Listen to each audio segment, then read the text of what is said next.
lap? Is that acceptable? For the Fed? For anybody. That's foreign. No. That's 10% inflation in 24 months. The gas price is going to be near where they are right now.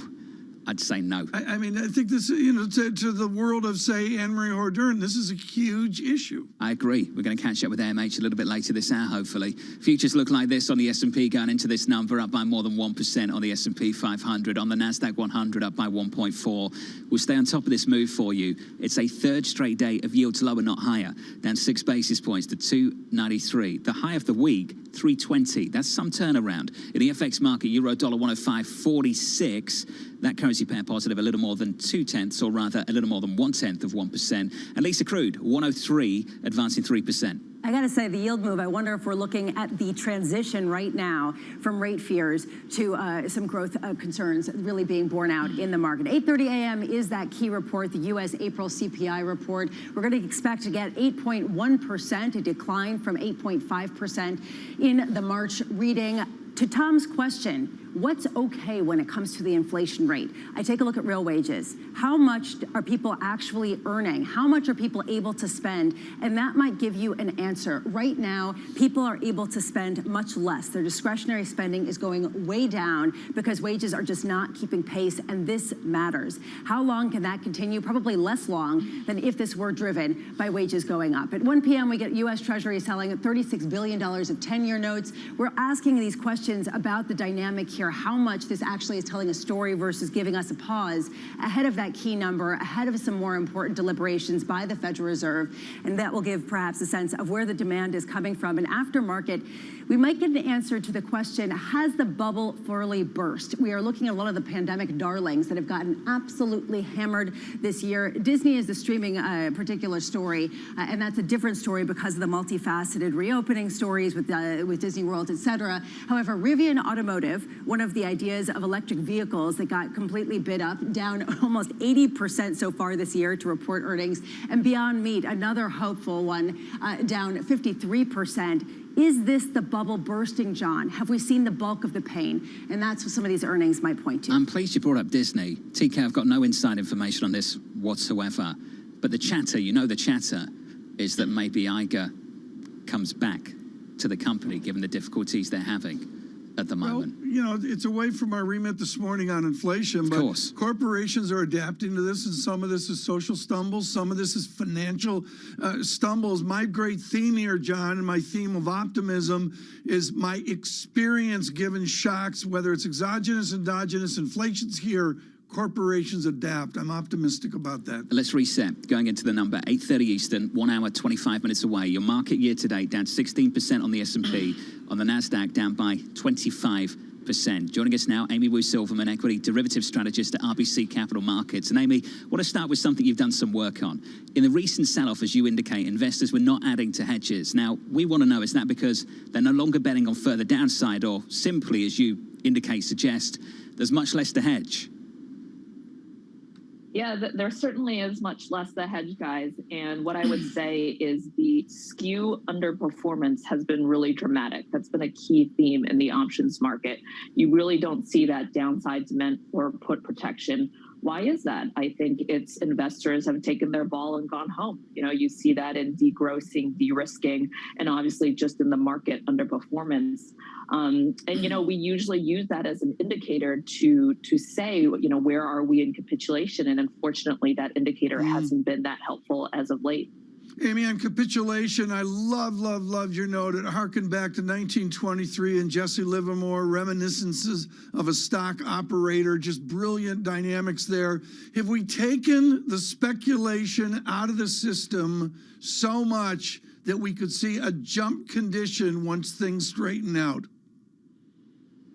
Yeah, that's a really interesting question. And I think, look, we have seen a lot of froth come out of the market. And there certainly was a lot of froth in the market.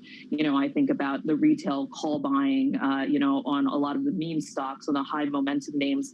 A lot of that has gone away, but it's also not fully gone. So one thing we look at is how much are skew inversions still happening within the S&P 500? How much are out-of-the-money call options still bid over out-of-the-money put options? And that dynamic actually still exists, Tom. It's just not to the degree that we saw during the pandemic, but it's still there. I think right now, because we're at such high levels of persistent volatility, it's just been very difficult for a lot of people to play in these options versus a VIX that was, at a 20 handle or sub 20 handle.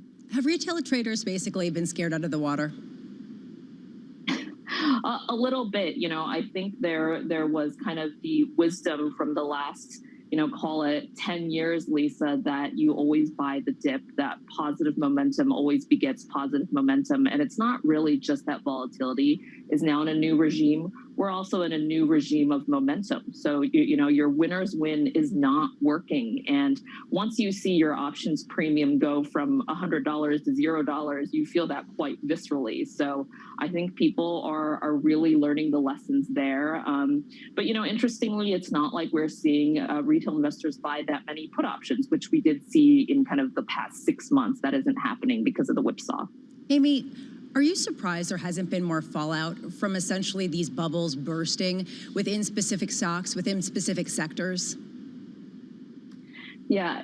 So, Lisa, we looked at two cohorts because one question that I do get, which I feel is investors searching for capitulation, is it time to sell volatility, right? We're at such nosebleed levels of volatility. Does it make sense yet? And I would say there really is a bifurcation. So, I saw you guys had on Rivian and Beyond Meat. They're reporting later tonight. These are all part of names that are negative cash flow, negative net income, extremely highly leveraged. And should you be selling volatility on those names? Absolutely not. Even down 80%, that there's the potential tail risk for them to go.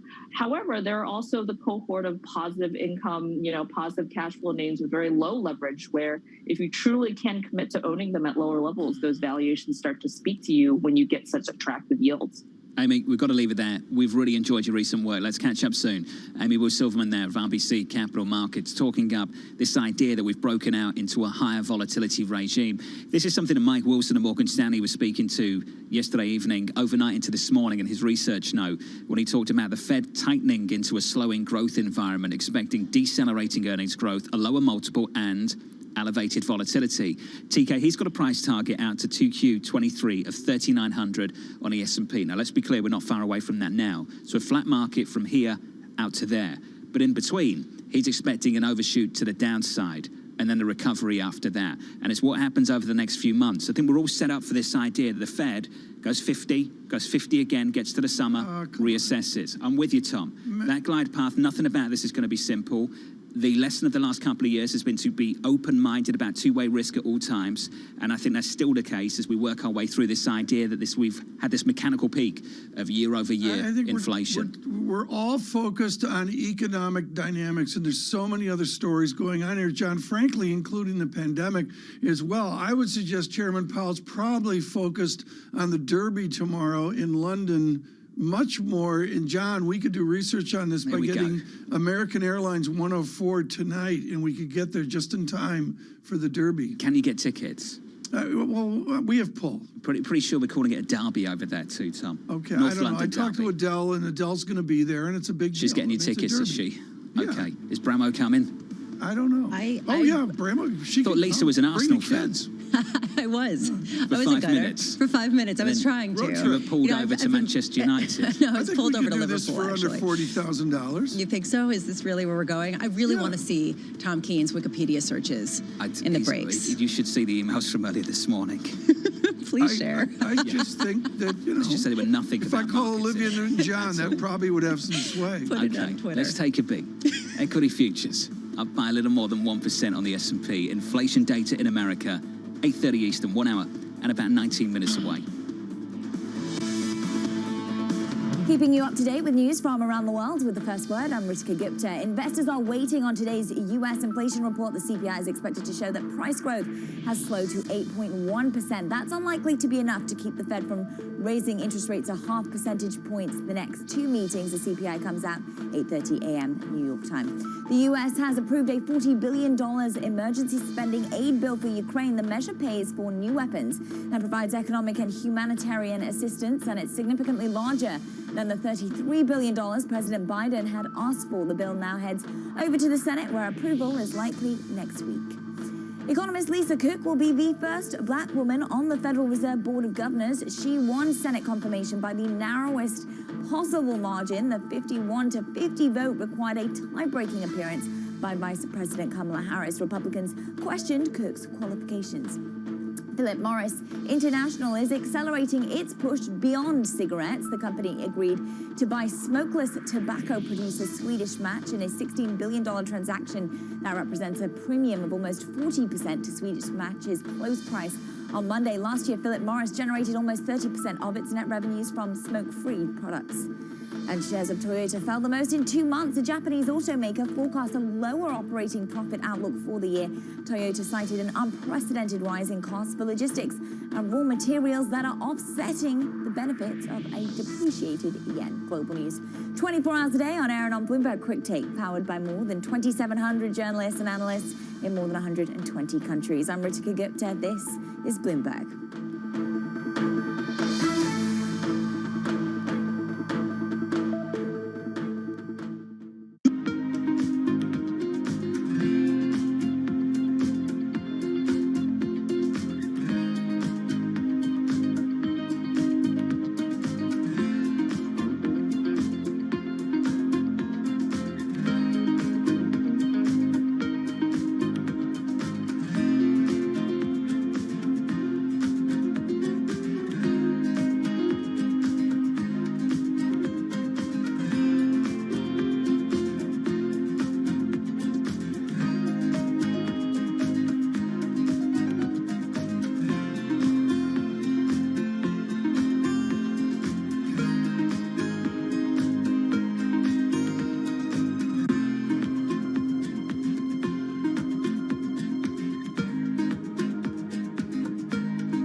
Access the financial world on demand. Hear from leading economists, policymakers, and industry experts via live and on-demand webinars, only from Bloomberg. Start exploring to see what's moving the markets. Visit Bloomberg.com/webinars. The Indian city of Jamnagar is a money-making machine for Asia's richest man, Mukesh Ambani. His company Reliance has the world's biggest oil refinery complex here in the city. Jamnagar is also where Ambani is making his newest bet, a $10 billion investment in green energy. His ambition is closely aligned with the Indian government's plan to reach net zero emissions by 2070. But Ambani is not alone. India's second richest man, Gautam Adani, has committed $20 billion of investment over the next decade. But India's massive dependencies on fossil fuels have some environmental advocates questioning the realism and sincerity of those green ambitions and those of its two biggest billionaires.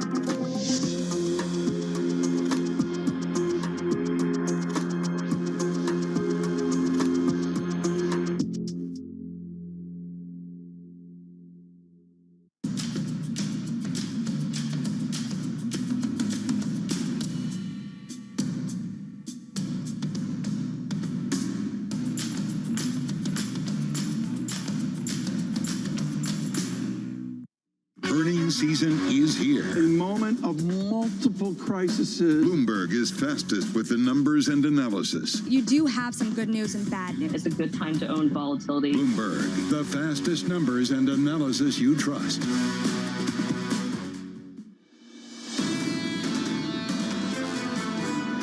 Some of the roots of the inflation are outside of our control, to state the obvious.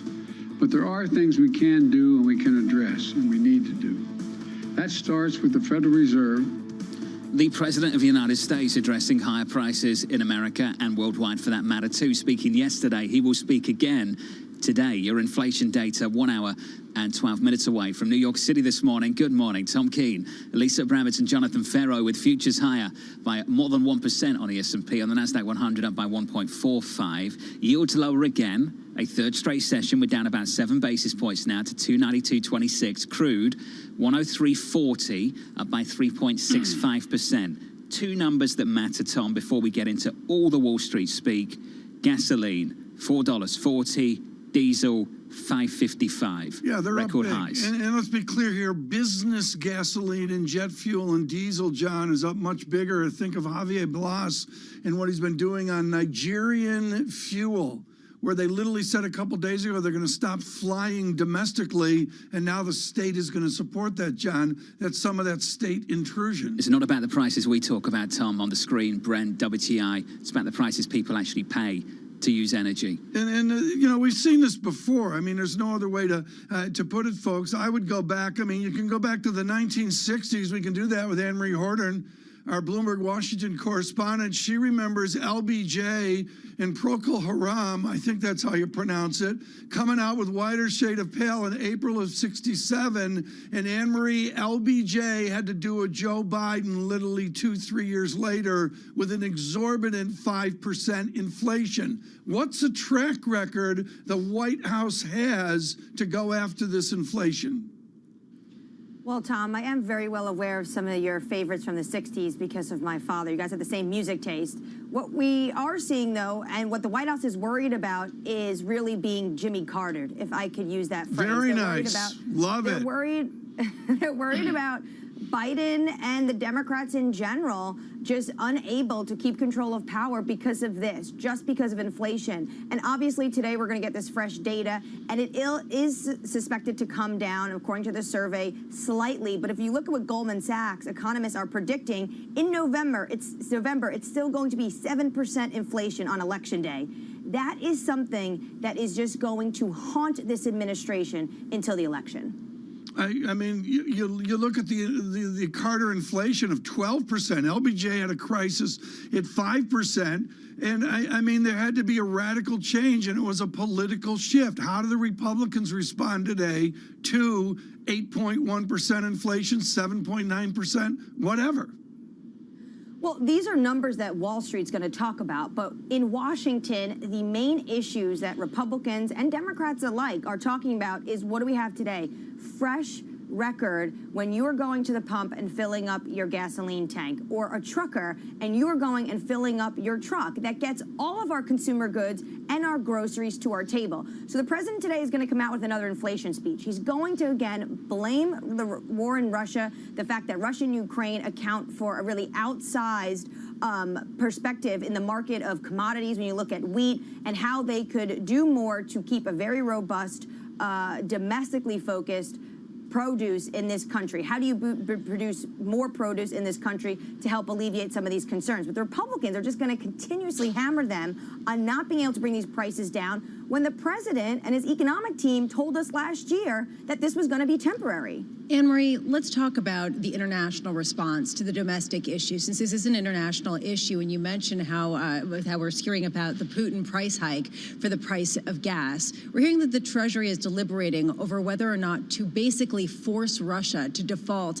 on its debt by removing exemptions that allow some of the payments to actually get to the end investors. What are the pros and cons? How much does this play into the inflation story? Well, I would say there's two different views of thought on how to approach this debt issue with Russia. One is that if you allow Russia to pay these debts, it means that they're bringing down their own income, right? So that is less money if they're paying off their what they have in their debts. That means it's less income they can use towards funding this war. Another school of thought, though, is the fact that if you force Russia into default, that just makes Russia economically crumble even faster, and in the end, potentially bring this war to an end sooner. So you have really two different trains of thoughts. That's the economics of it. Politically, it might be very difficult for the Treasury and this administration to go ahead and say, we are going to have this exemption to help Russia pay off their debts. Politically, that might become a problem, but you can see how economically there really are two different schools of thoughts and what could hurt Russia more. Anne-Marie, I want to finish where you started, because today, this morning, with inflation just around the corner, it's so important. The risk that the president gets Jimmy Carter. In the winter, you don't want to have to tell the American people, put on a sweater. No one wants to do that. The IEA put out a 10-point plan to cut crude use. You know this plan. Here are some of the points in it. Car-free Sundays in large cities. Urge car sharing. Prefer high-speed and night trains to planes where possible. Avoid business travel. All of these points. It would be political suicide for the president to endorse some of this. And Anne-Marie, you asked the president about it in the news conference yesterday. What did he say? Because that's the direction of travel. We already see Uber drivers deciding not to take the car out, not to go pick up customers because gasoline is too high. So what you're already seeing in the marketplace is demand destruction. I was trying to get to the president potentially talk about some of that. That's something they'd even try to tell consumers.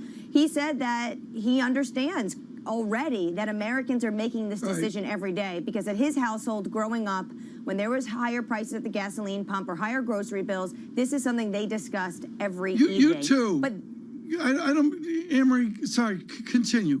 I'm sorry. It's okay, Tom. I'll just say one thought the president ended on, which is, again, punting to his larger term plan, which will not impact everyday consumers today, tomorrow, or by November. And that is creating a greener electrification, more infrastructure for trains, et cetera. John, you and Anne-Marie have absolutely captured perfectly the idiocy of 1974. I mean, John, you nailed it. When you say the phrase, wear a sweater, to people of a certain time, that was so preposterous when it was put out. I mean, Anne-Marie, just consider 74. Laval's got Jessica out with the Allman Brothers. They're doing a benefit for President Carter, and he's talking, John, about wearing a sweater. And this is the problem. Go on, Anne-Marie.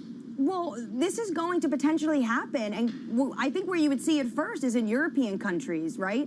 They're about to do a potential massive ban on oil. What we have today is a disruption of one of the main key entry points of Russian natural gas. This would be the sweater point going into Europe. This isn't an issue right now, right? Because look, it's sunny outside. The same for Europe. But this will be an issue this winter. AMH, thank you. Anne-Marie down in DC, TK, they do not want to go there, and you know why. They do not want to go there. Whip inflation now. That was another joy, John. Futures up more than 1% on the S&P, on the NASDAQ up by 1.5. The economic data in America, 1 hour away. This is Bloomberg Surveillance.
When you think of cutting-edge technology at sea, you might be thinking of stuff like this. But there's an incoming revolution on the high seas that isn't quite as sexy, but could be significantly more impactful. Container shipping is the key component of global trade. About 80 or 90% of all the world's goods are transported at sea at some point.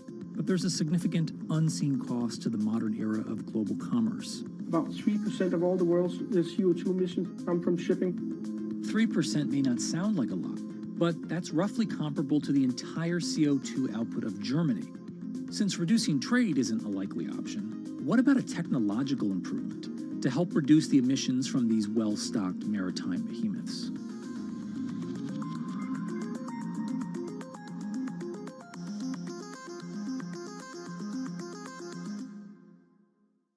Lots happening on Wall Street. It's the basic law of economics. It validated what the market was already pricing. Need to catch up? This is Bloomberg Wall Street Week. I'm David Weston. We've got the information and insights. David, you just hit the nail right on the head. From businesses most influential and instrumental. And that's the way you run good risk management. It's a challenging dynamic. We could continue to see that kind of strength. Bloomberg Wall Street Week premieres Friday with replays all weekend on Bloomberg Television and Radio. Why do the biggest names in business choose Bloomberg? That is a great question. It's a great question. It's a great question. Great question. Great question. Great question. Great question. That's going to be the best question I get all night. I'm glad you asked that. Bloomberg Television. Top experts. Great questions.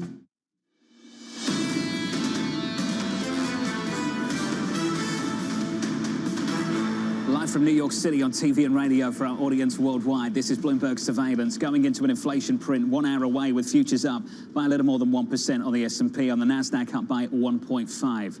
We had the words of Morgan Stanley and Mike Wilson on the program a little bit earlier on this morning. Let's go there again. He's got a price target going out to 2Q23 of 3,900. It's basically where we are right now. In the meantime, he's expecting an overshoot to the downside as this Fed, in their perspective, is tightening into slowing growth. As we start to think about slowing growth and maybe less so about inflation, given we may be seeing a peak develop in the United States of America, it's interesting to see what's happening in the bond market. 2s, 10s and 30s, and your 10-year yield coming in for a third straight session. The high of the week, 320, right now down another 7 basis points to 292. Jay Barry over at JP Morgan looking for a move at the front end back to 315. Worth considering that last week we saw 285 and right now we're at 258.58, down a couple of basis points. When we work our way through this inflation data a little bit later, we'll go through the headline, we'll go through the core, the year over the year, the month on month, the makeup of that information. We'll think less so about a peak and more about where we stabilize and how far this Fed needs to take things ultimately. In the meantime, how do you push that through the FX market? Well, for Nomura, they think about it like this. 2 big issues right now: Ukraine, Russia, China, and Europe more exposed than the US to both. So the call from Nomura on euro dollar is a move to parity in the next 2 months. TK right now, 105.56. 105.56 on euro, and I do agree, John, that is the key data point across the Bloomberg screen. Right now, we're going to look at the stock market. John, I look, futures up 45. Is it bottom of the market, John? We're rebounding, we're bouncing, TK, and we've said it repeatedly through today, through the week. Two-way risk, stay open-minded about all of this. And in the words of Amy Wood Silverman of RBC, a new, higher volatility regime to try and get your hands around. That's the cross-asset price action. Let's get you some single names. Some movers this morning. We can say good morning to Romain. Good morning, Romain. Hey, good morning, John. Well, if you're talking about a rebound, you really have to talk about how much conviction is behind that rebound. The Philadelphia Semiconductor Index yesterday, that seemed to be a barometer that risk sentiment was back on with 28 of the 30 members higher. That includes NVIDIA. And that rally appears to be continuing here, at least based on the pre-market numbers. NVIDIA up about 2% here. But we were talking about this a lot yesterday on the close here. While aggregate volume was a little bit higher, some of the single stock volume that you saw out there was pretty anemic, particularly on some of the stocks that were meaningfully higher, up 3, 4, 5% here on the day. So keep an eye on that space as we get a little bit deeper into the day and into the week as we get a peek at that inflation data in just about an hour's time. Meanwhile, of course, the stocks, the growth stocks that aren't growth stocks anymore, really starting to weigh on sentiment as well. Coinbase shares down about 15%. Platform growth basically not there.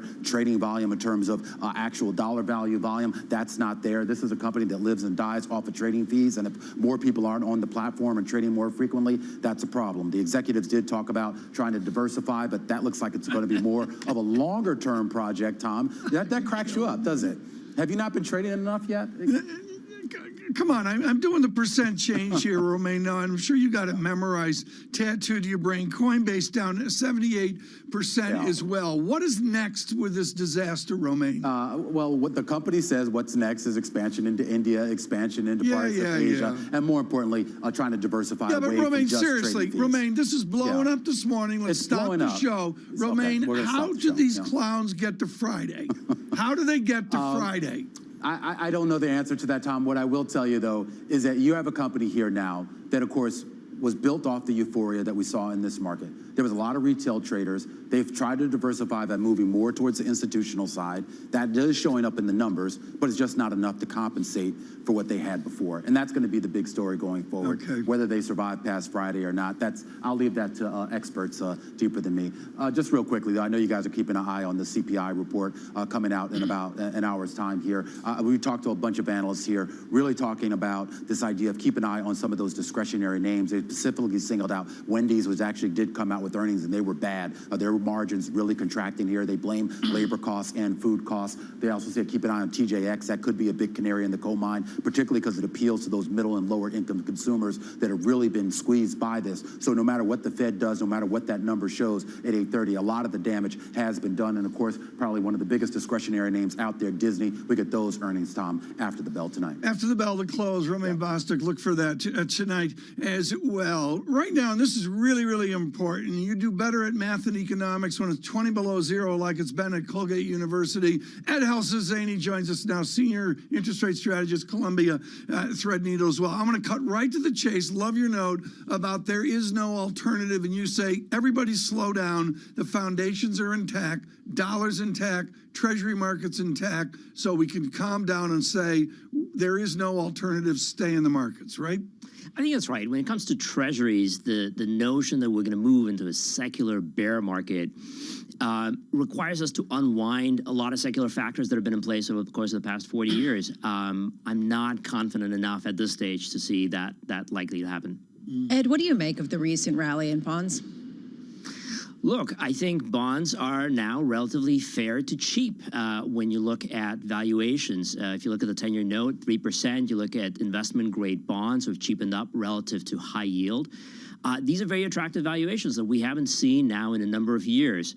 And so to continue selling bonds into this environment really requires conviction that the Fed will be unable to bring inflation down over the medium term. We don't have that conviction. I think it makes sense for bonds to start to stabilize. Now, of course, where they'll be at the end of the year, it's a huge range. But from a valuation perspective, I think we're in a really good place at the moment. How has your range shifted as we see markets shift from a rate concern to a growth concern?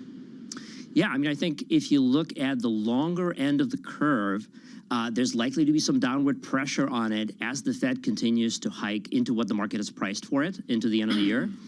Again, we'll see what surprises we have on the inflation and growth front. But at the moment, it looks like we're on the cusp of both starting to decelerate.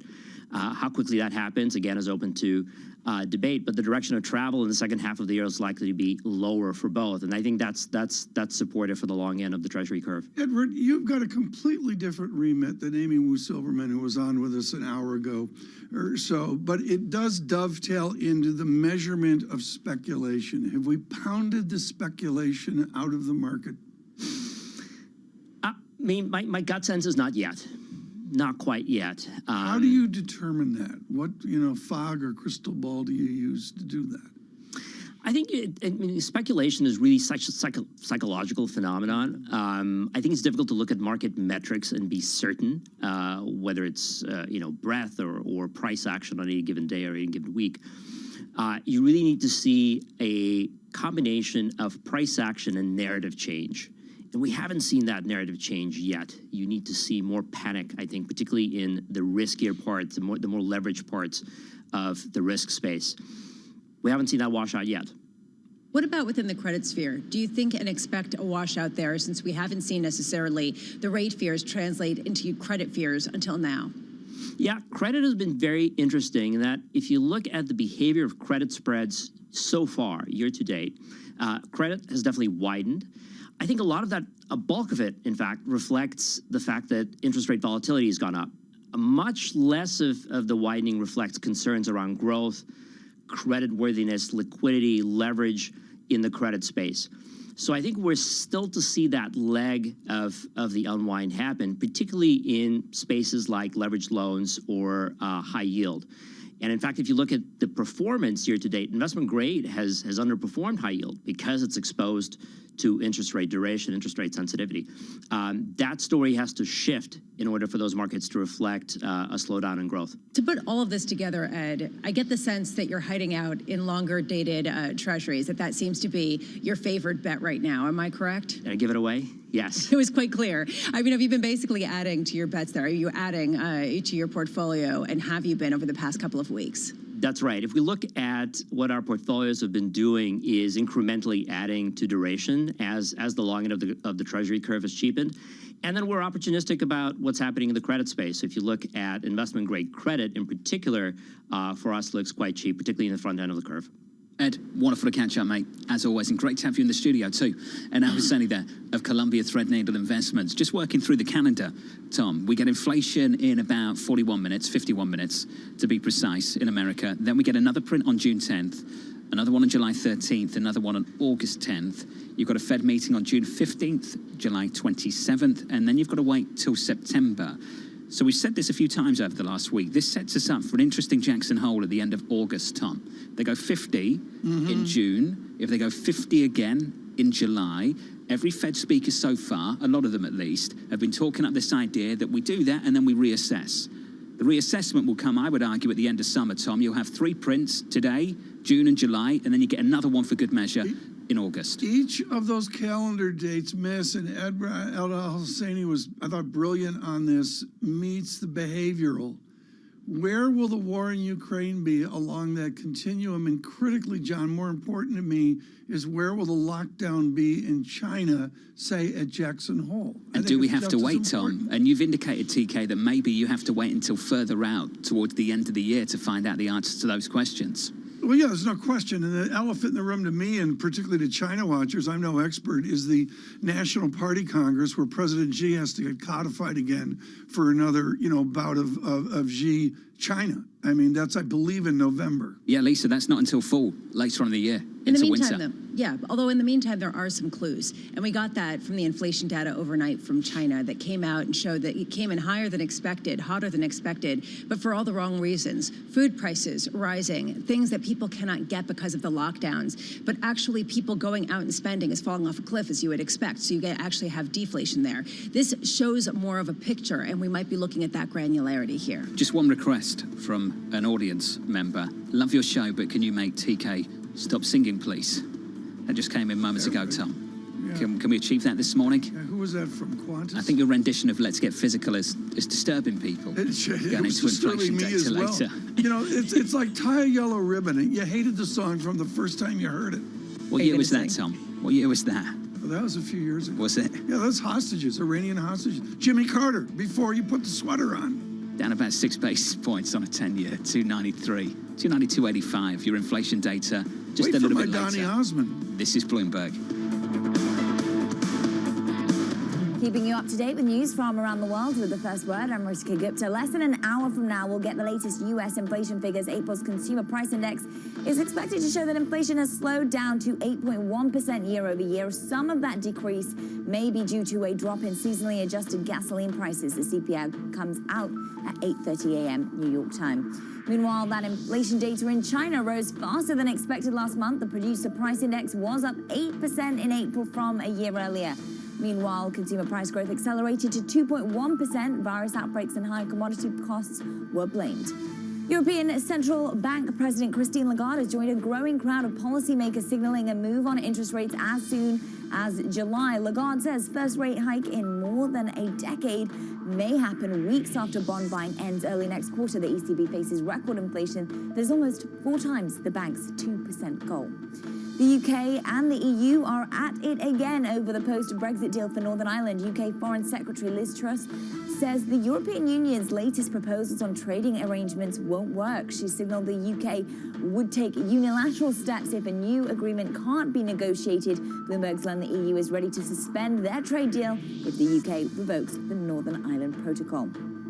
Diamond prices are surging. In some corners of the rough diamond market, up about 20%. The U.S. has imposed sanctions on one of the world's largest diamond miners, Russia's Alrosa. Meanwhile, South Africa's mining giant De Beers isn't able to make up that difference. Rough diamonds are the type that would end up clustered around the solitaire stone in a ring. Global News, 24 hours a day. I'm Ruchika Gupta. This is Bloomberg.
Front Row, exclusive interviews with the most influential figures in finance. Lloyd Blankfein. Deflation is a terrible thing. Inflation you could tolerate. Kathy Wood. Tesla will be in the pole position to dominate. Jeremy Grantham. We've had a very, very abnormal honeymoon Goldilocks period. First available on the Bloomberg Terminal, then on Bloomberg Television and Bloomberg.com. Front Row, the best seats in the house for business's greatest minds. When you think space, you probably think one space agency that travels under the radar is ESA, which is surprising considering what the European Space Agency has achieved and how vital it is to the global space industry. We've collaborated with pretty much everybody who is involved in space exploration. ESA wants to be a leading force in furthering humanity's mission into space. Commander Ground, do you copy? Copy. If we want to have successful human missions to Mars, we are going to have to learn to live and work off-world in a different way.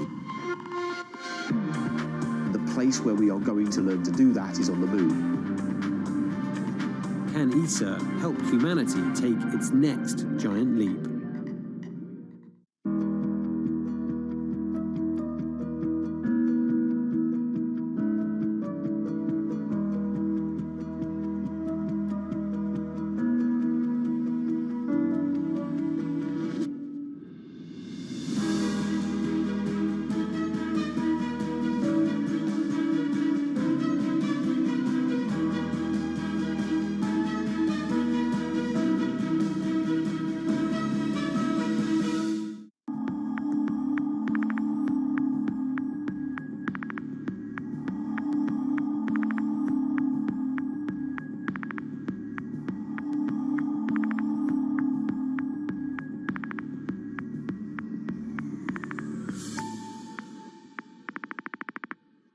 It's really a reminder, isn't it, just how sensitive the markets are to any commentary about trade. We did see some pressure on the yuan, we did see some pressure on the futures. That is now being reversed.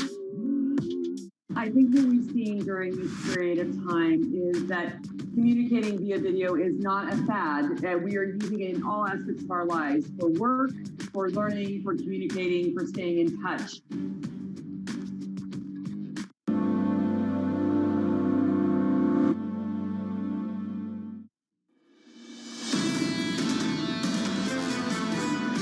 I don't look out, John, the next month or two in terms of the eye of the storm. I look out fundamentally, where are these names in the next 12 to 18 months? And I think that's really the key right now in terms of this hand-holding time for investors in what I view as a bifurcated tech tape. It's been a tough moment, that's for sure.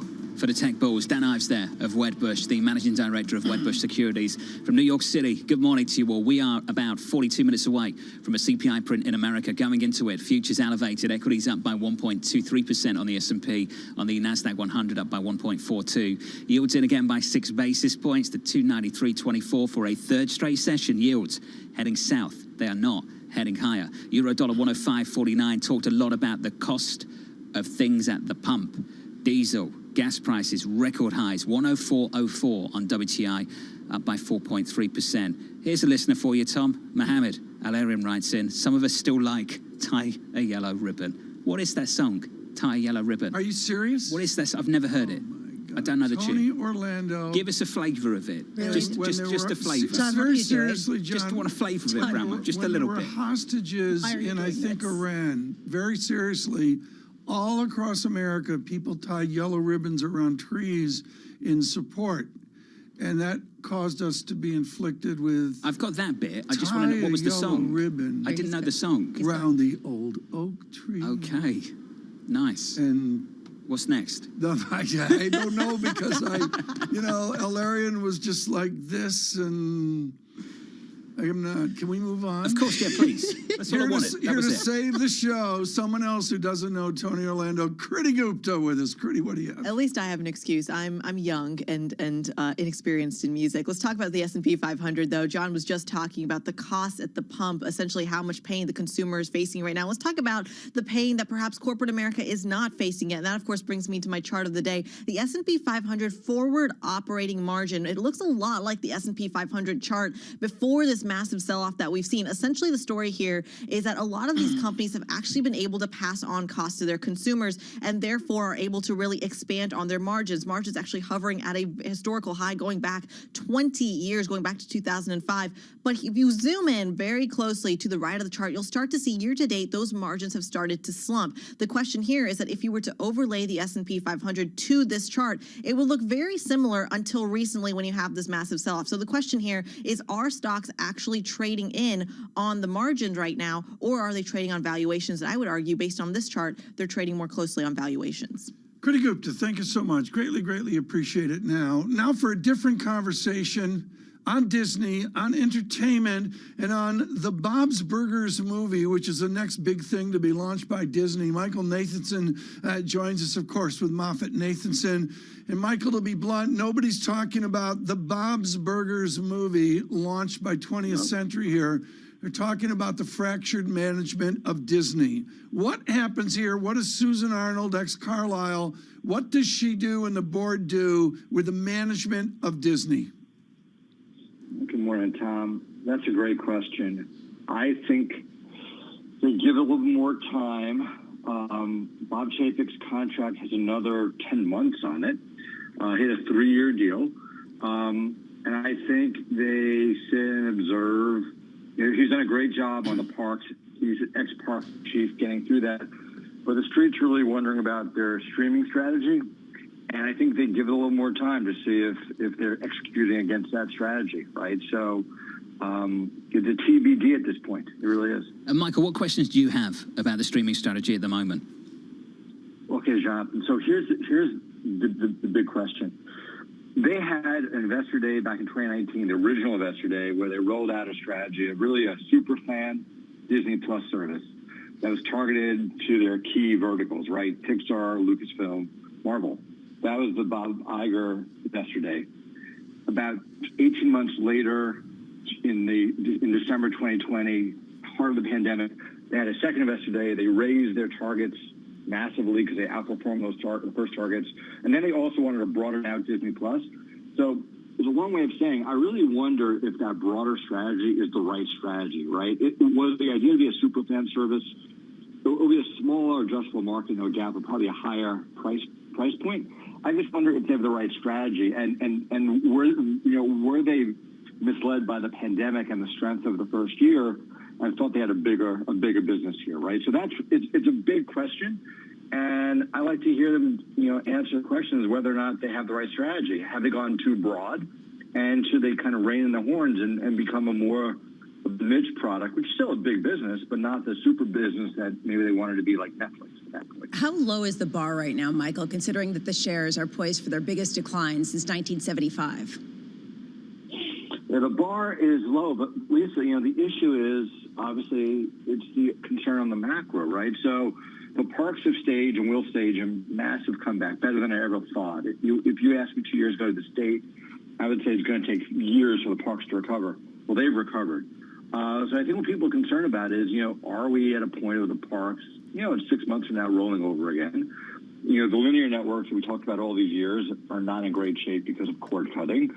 Streaming is a capital-intensive business, right? So there's, to me, the macro and the Netflix sell-off has really hit this. But, I understand the Netflix sell-off. The macro, of course, could really wound Disney here.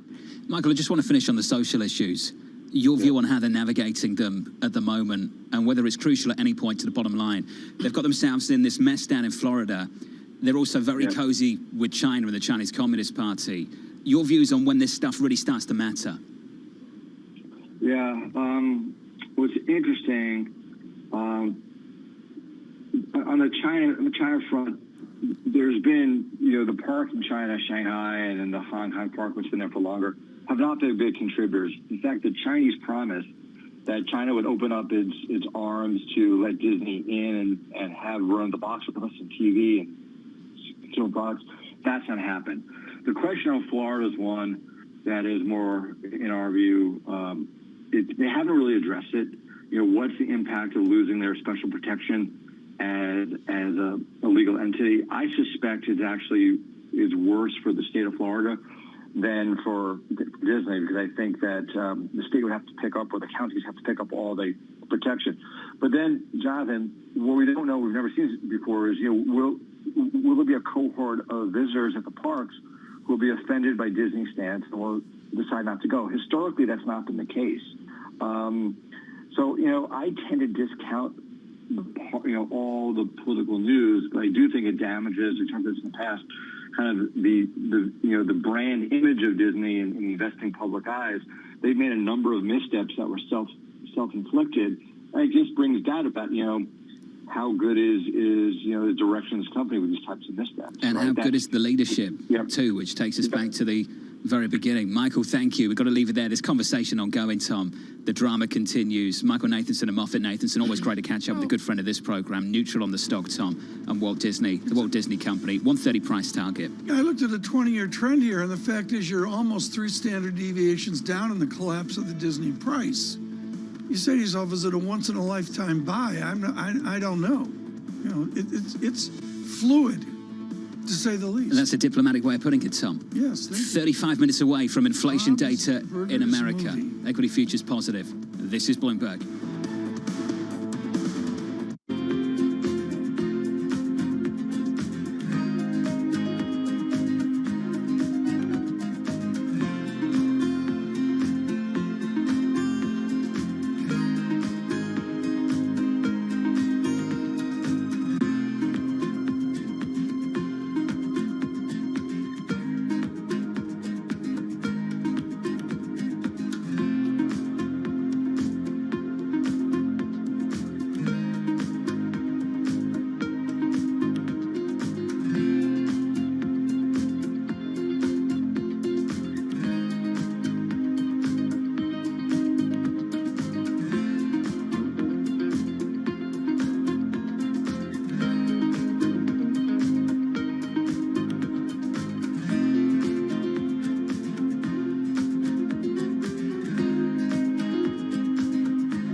nuestro estudio, nuestro experimento, no hemos pintado todos los edificios de blanco, sino estos más asequibles de pintar. Y ya hemos detectado reducciones medias en el área metropolitana de 0,8 grados aproximadamente en un periodo de ola de calor y con picos máximos de 4 grados de disminución en un momento puntual del día, en una zona puntual del día. Y como dices, en una ciudad como Barcelona funciona incluso mejor que las zonas verdes. Según las mediciones, nos detectan incrementos, o sea, disminuciones de temperaturas mayores con tejados blancos que con incrementos de zonas verdes como tienen planteados el plan director urbanístico.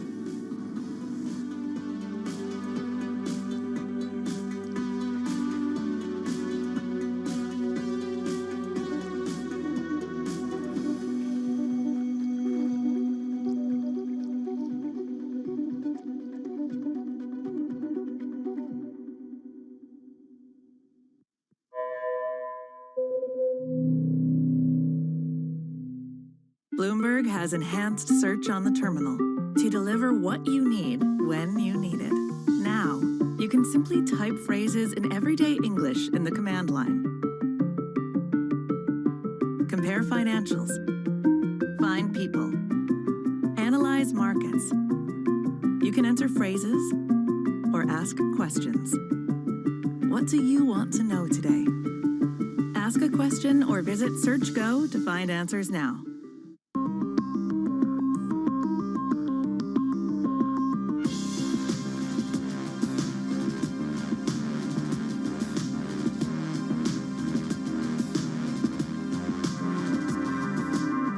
Wherever you get your news. This is Bloomberg Daybreak with Lee. On Bloomberg Radio. Welcome to Daybreak Australia. This is Bloomberg Technology. This is Bloomberg Green. On TV, radio, and the web, this is Bloomberg. Access the financial world on demand. Hear from leading economists, policymakers, and industry experts via live and on-demand webinars, only from Bloomberg. Start exploring to see what's moving the markets. Visit Bloomberg.com/webinars.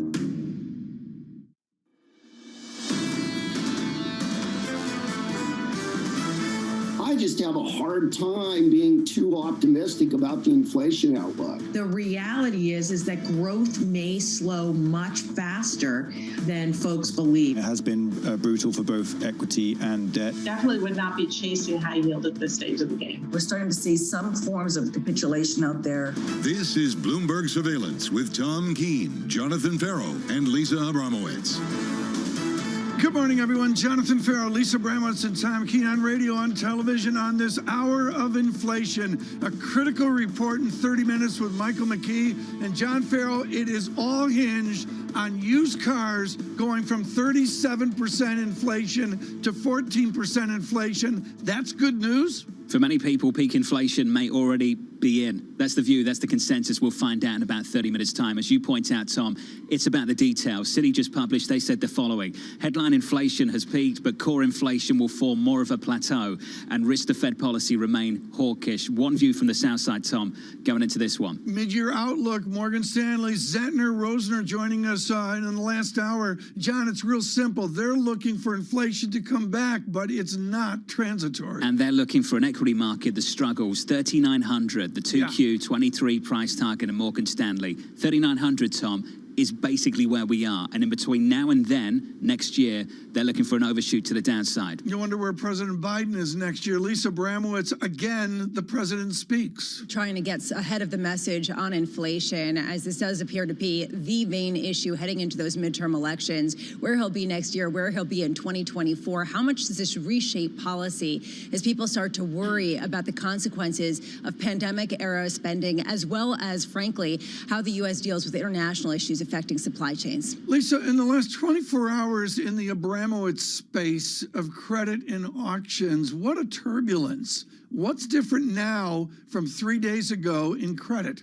But the same thing that's been the issue in markets more broadly. This is a growth scare. So you're starting to see credit respond in a way it hadn't to a rate scare. A rate scare has to do with a strong economy. A growth scare has to do with the consequences of trying to tighten financial conditions, of having higher inflation that naturally cools the momentum in the economy. I'm going to digress right now. We've got a great American lineup in this hour, culminating in William Dudley will join us, a former president of the New York Fed, with a hugely important 4% on inflation essay. John Farrow, Steve Major, Europe, German paper back to 1%. What a difference from America. The team at HSBC looking for that move higher to stay higher. Ultimately, we're there already on a German 10-year bund. They're out at 250 on a 10-year in America. We've already seen 320 this week. All of that stuff, for me at least, Tom, right now is old news. For us, we'll spend a lot of time at 8:30 Eastern time talking about the details. As you pointed out, Tom, the price of used cars, a peak in inflation, what's month-over-month core doing.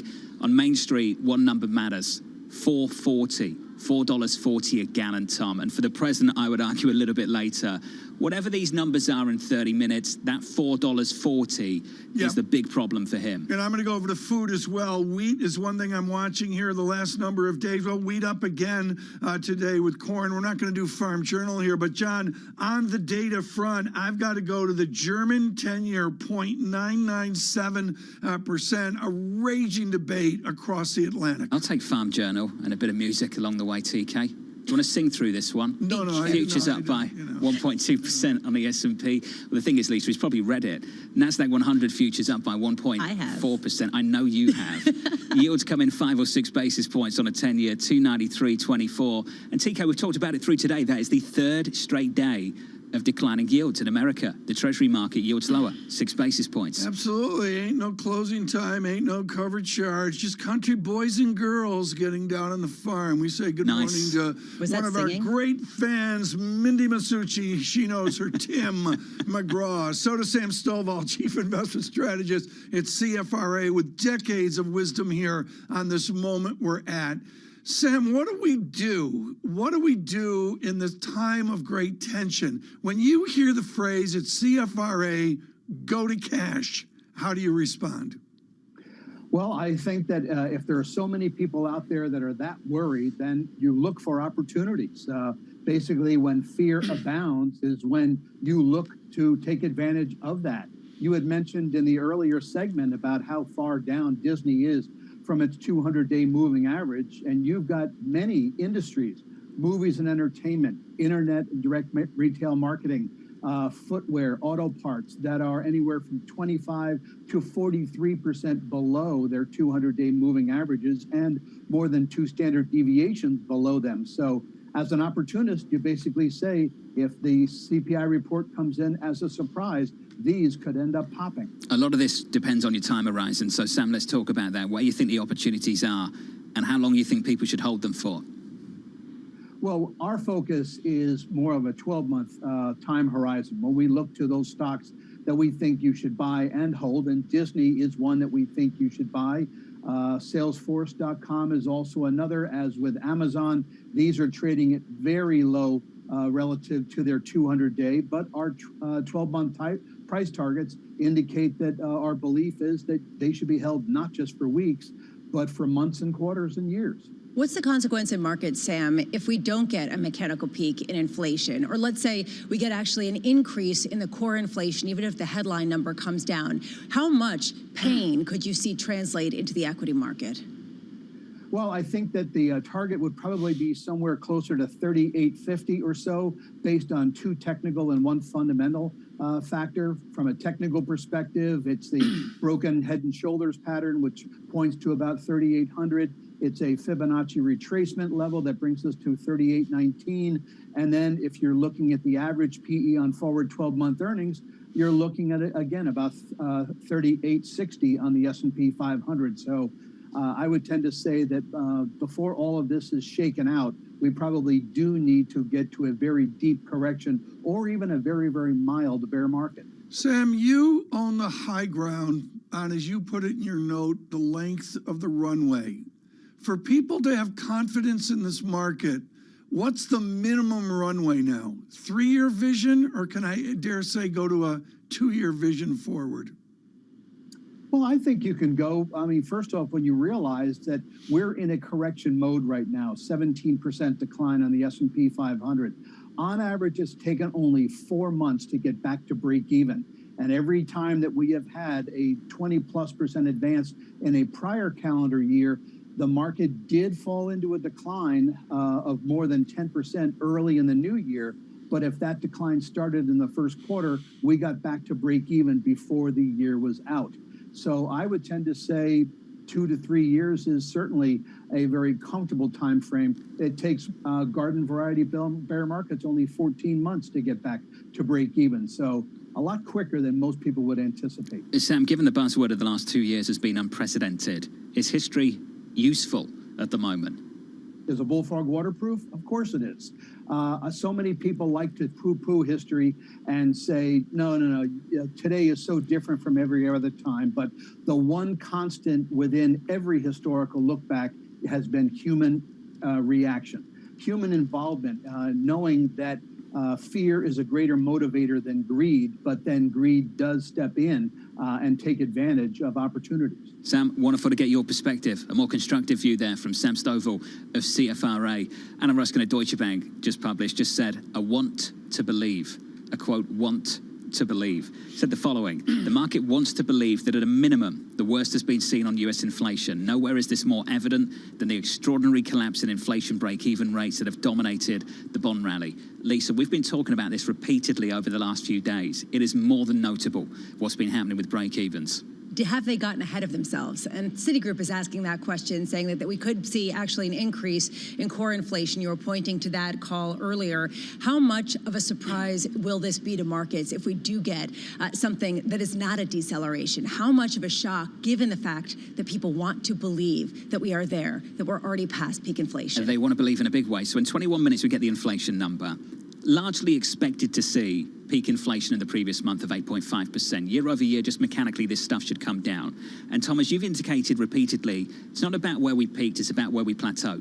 What we come down to and stabilize at, and what that means for this Federal Reserve and what they need to do.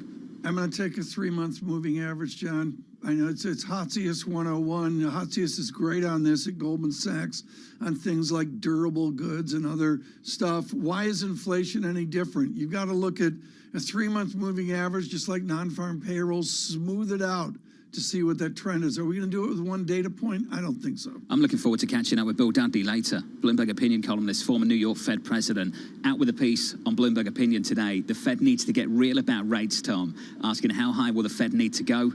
His view, his quote, probably a lot higher than you think. The back end of the essay is brutal. To see this from a former official is really something. He says, look, they've got to get the language tougher on the balance sheet. That's really the thrust of it to me. He told me he uses the B word himself. The Fed needs to be clear about the means required to achieve its goals. Lisa, brutal honesty could spare everyone a lot of trouble in the end. Will Andrew Bailey actually end up being the ringleader in terms of honesty? I mean, how much they have to basically say the only way to counter inflation is going to be a dose of pain for the economy that we don't want to do, but it's better to have that in the short term to avoid longer term, much more severe pain. How much do they have to come out and say that? We don't know the answer yet because we're waiting for geopolitical issues. But Tom raised this point, John, which is if China's shutdowns do end, how much does that actually really reaccelerate? You were talking about this earlier, right? And if we don't get that reacceleration, what happens then? What's the more important element there? The snapback in demand, the snapback on the supply side? The latter's the hope, right? Right. Basically, the demand is less of the issue. It's more the supply. Looking forward to catching up with Bill Dudley a little bit later this morning. Good morning to you all. Does anyone at the Fed want to be Governor Bailey?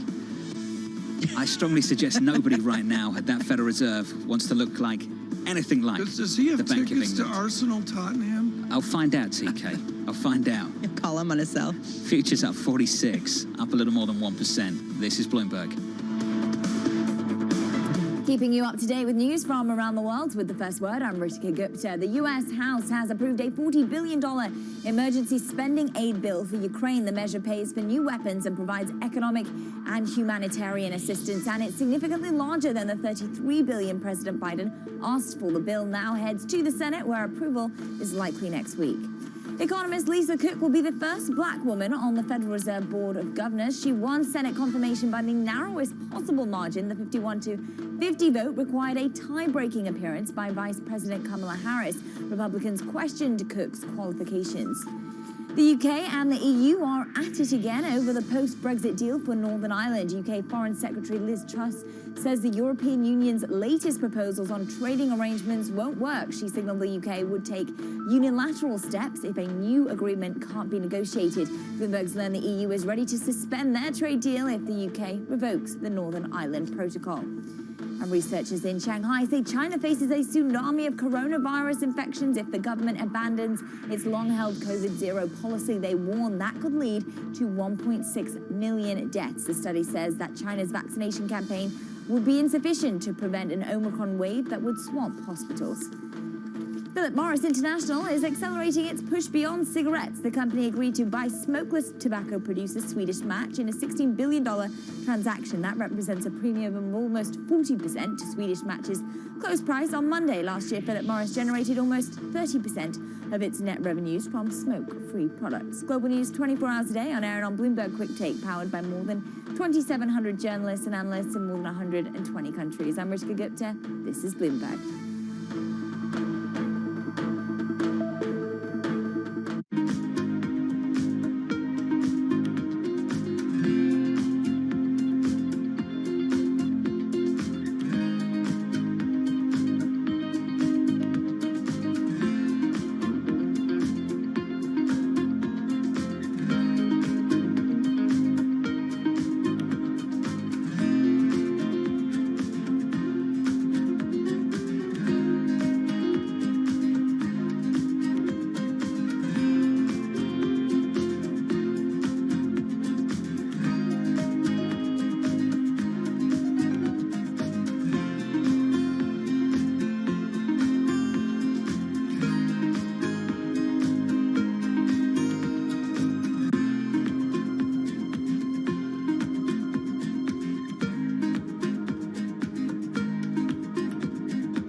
Everyone you meet in Port Harcourt has stories about what they call black soot, caused by the manufacturing and consumption of these fuel products in the illegal refineries.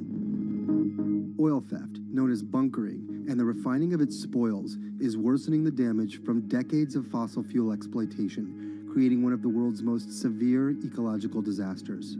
Our sacred forests, our homes, have to give way to oil wells, and no one gets much benefit. Imagine a resident of Port Harcourt who inhales this soot every second in 24 hours, 7 days a week, 30 days in the month, and for years now. We are dying slowly but surely, and our lifespan is reducing every day.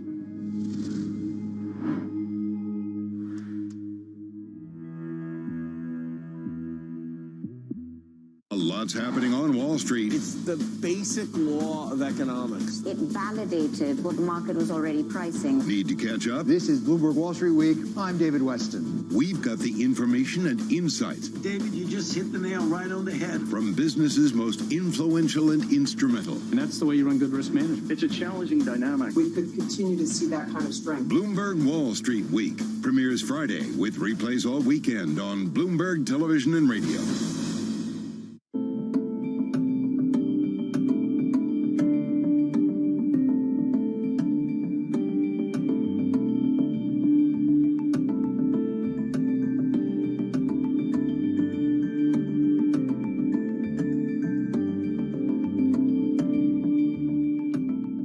Crypto, you have a world of young people that want their own financial system and their own culture. And it is very powerful, and I'm a big believer in it. This is a market that over the past few weeks has made it clear it wants to go higher. It got a little spooked by the idea that geopolitical tensions are rising.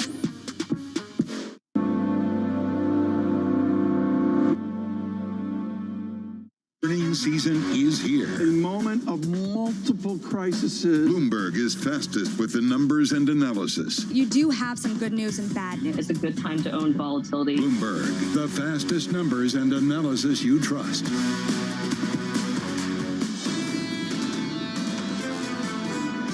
The Fed is aggressive enough, it can move that demand curve sufficiently to tame inflation. But that is a very painful process. And I think ultimately to get out of this without a recession, the Fed is going to need some help from the outside world. We're going to need to see these supply chains improve and commodity prices come down. Nathan Sheets there, the global chief economist at Citi. Some comments going into the inflation data 12 minutes away from New York City this morning. Good morning. Futures up by 1% on the S&P. The bounce, the squeeze, the rally, whatever you want to call it, it continues. The Nasdaq 100 up by 1.28%. Yields down again. Off the lows of the session, but down 4 basis points to 294.61. Crude high by 3.9%, 103.64 on WTI. Euro dollar 105.46. That currency pair firmer by a little more than 0.1%. You'll hear from the president later at 1:15 Eastern, delivering remarks on what they call Putin's price hike. Scathing editorial from the Wall Street Journal today, as you might expect from the Wall Street Journal. They say the following: Mr. Biden again blamed inflation on the pandemic and Vladimir Putin, admitting that Democrats poured kerosene on the accelerating economic recovery last March with their $1.9 trillion spending bill. Inflation was already at 7.9% when Mr. Putin invaded Ukraine. Just one little snippet, TK, from that piece this morning. John, I'm so happy that you saw that. I frankly missed it, folks, because this is not just a normal editorial. This is widely researched and has a density. John, a single sentence to show the complexities. Poultry producers say the ethanol mandate, obviously moving up corn, is driving up the cost of their feedstock. And that's some of the complexities the president will greet in the Midwest. There are many. Anne-Marie shot that one over to me just moments ago, Tom, just compare and contrast some of the thoughts in that piece to the thoughts of the president just yesterday, and likely more of the same a little bit later this afternoon. On radio and television, we welcome you 11 minutes away from this important inflation report. We go to the gentleman truly expert on the trust part of the bond market. Ira Jersey is chief U.S. interest rate strategist at Bloomberg Intelligence. What does short-term paper say about this report, Ira? What is the anticipation? Yeah, the anticipation, at least the last couple of days, has been it's going to be reasonably benign. Like you said, like maybe we've reached peak inflation. We're going to have, the consensus is for core inflation to come down. And we've now priced out, just in the last couple of weeks, almost 3 interest rate hikes for the total. So we were at one point pricing for 3.5% Fed funds rate, and now we're much closer to 3%. So it's been a pretty dramatic pullback here from the amount of hawkishness expected by the market. How much is this noise? How much is this basically short covering so that people don't get squeezed out of their positions ahead of this print? Yeah, I think that's certainly part of it, Lisa, but I think that there is a bit of a seed change in the idea that there still is somewhat of a Fed put. I think that the equity markets and credit markets being as weak as they have been over the last couple of weeks has really created this sense that the Fed's not going to be able to go as aggressively as they think, because eventually the wealth effect and the idea that financial markets are going to be so volatile that the Fed's not going to be able to hike as much is certainly part of the thinking in some traders' minds. Certainly those who are short. And as the yield curve, as yields get higher and higher, it does become more costly to get short as well. We have to remember that. It was really easy to get short when you weren't paying anyone a coupon. Now that you have to pay someone a coupon, it's a little bit harder to stay short for a prolonged period of time. What does this mean, Ira, in terms of how violent the reaction in markets could be to a big surprise one way or another to today's CPI print? Yeah, I think the bigger risk at this point is, inflation is a little bit higher than the market expects, and once that happens, I do think that you wind up getting at least one more hike priced back in. So you can wind up seeing that 3-year and 5-year part of the yield curve probably sell off pretty aggressively, especially given that it's outperformed so much over the past couple of days. Ira Jersey, we've got to leave it there with Mike McKee entering the building. Mr. Jersey with Bloomberg Intelligence. Joining us now, Michael McKee, who more than anyone I know in the economics racket is attuned to the zeitgeist right now is trip to Palo Alto, the Hoover Institution, and to Amelia Island with Bostic and the Atlanta Fed. Mike, what did you learn? Why is this inflation report different from LBJ 5%, or as we mentioned earlier, Carter 12%? What's different this time? Well, in a way, it isn't different because the Fed still has to attack a problem that is very difficult to attack because half of the inflation is supply side, roughly, and the Fed can only work on the demand side. So they admit it's going to be more difficult than just bringing down inflation, but they also do not want to have the kind of recessions that came after the Carter years. How do they do that? What is the mechanism for Loretta Mester, who you've talked to in the last 24 hours? How does she at Cleveland manage down economic growth? I don't understand how you do that. Well, they have two thoughts. One is that they need to get to neutral, define that however you want, by the end of the year very quickly so that they are putting some pressure, downward pressure on the economy. And the other is that the economy is so strong with jobs and unemployment where they are, they have room to move. They can move up without as much danger as in the past. Mike, you're one of the best at this. You'll break this number down for us in about 7 minutes' time. We'll get 4 different CPI figures, Mike. What matters to you? What should we be focused on? Well, I will tell you what matters to the Fed and to Jay Powell. They have said, and they reinforced that in our travels over the past week, that they are looking at month-over-month CPI core, because they want to see improvement there.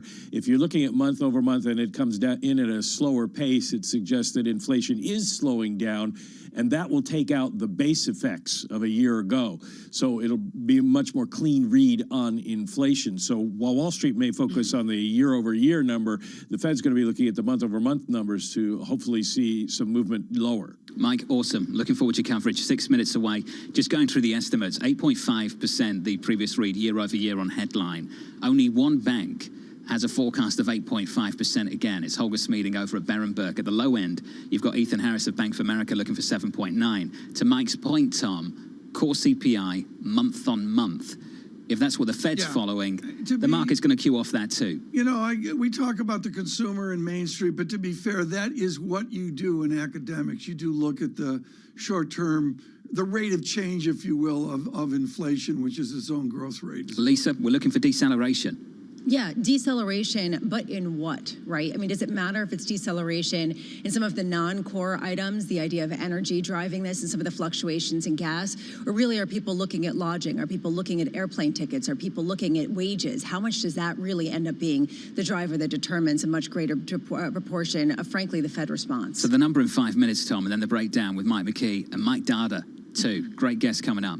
Well, it is, and it's about this balance between the nominal economic and the nominal rate and the inflation-adjusted rate. So it's not just one moving part here, folks. It's really 3 items moving around. The word I use, John, very sophisticated, is this is a squishy report coming up. Mike Dada, the chief economist and macro strategist at MKM Partners, joining us very, very shortly. Futures up by a little more than 1% on the S&P and the Nasdaq up by 1.4. Yields are not higher, they are lower for a 3rd straight session. We're down by 4 or 5 basis points to 294.61. The inflation print in America up next on Bloomberg Surveillance.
We know that it's highly transmissible.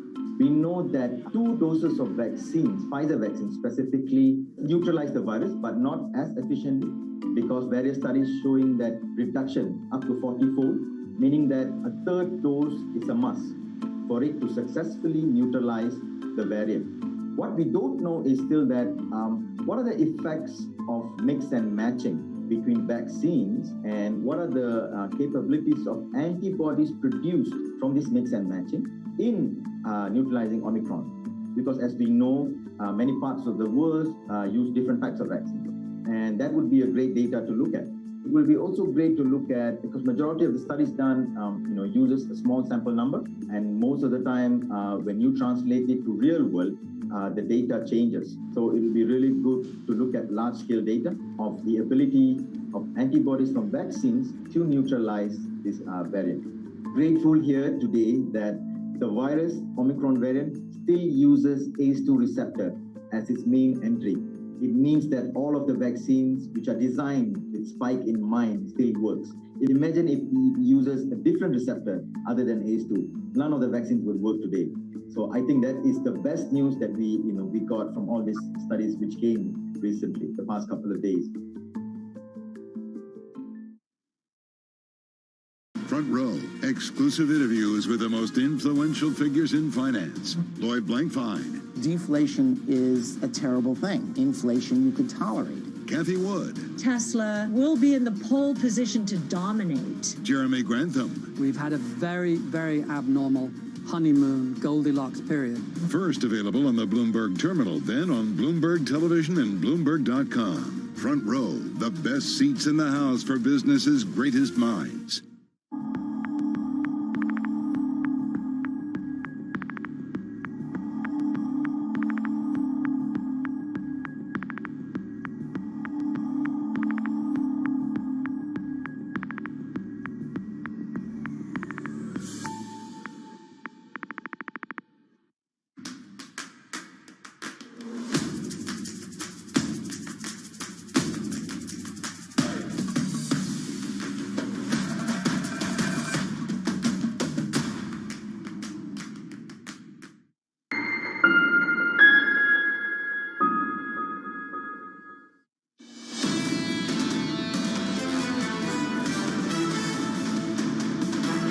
Seconds away, moments away from inflation data in America. From New York City this morning, good morning to you all. Going into that information, that data point, futures up by 1% on the S&P 500, on the NASDAQ 100 up by 0.8%. With your data, here's Mike McKee.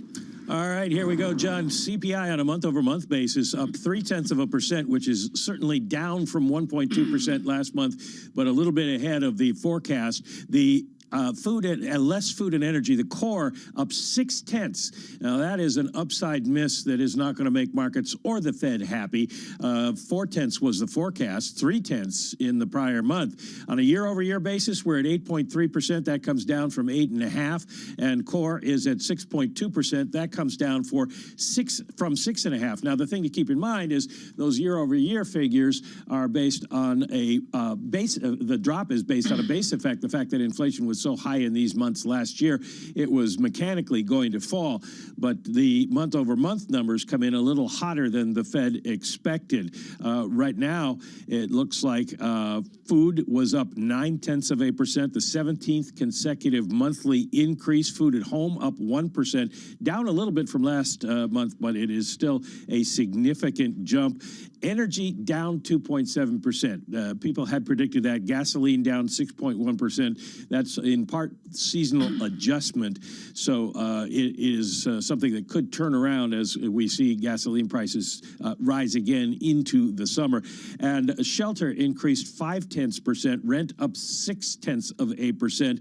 Owner's equivalent rent now 0.5%, and that is not good news. It suggests housing prices still are weighing on the overall index. I'm just looking here very quickly. I'll let you do the markets. I'm looking for the autos. Let me keep digging, Mike. Yeah. Keep digging. I need to pick up on this price action. One number matters right here. Month on month, core CPI 0.6. The previous read 0.3. The median estimate 0.4. The range on Wall Street anywhere from 0.3 to 0.5.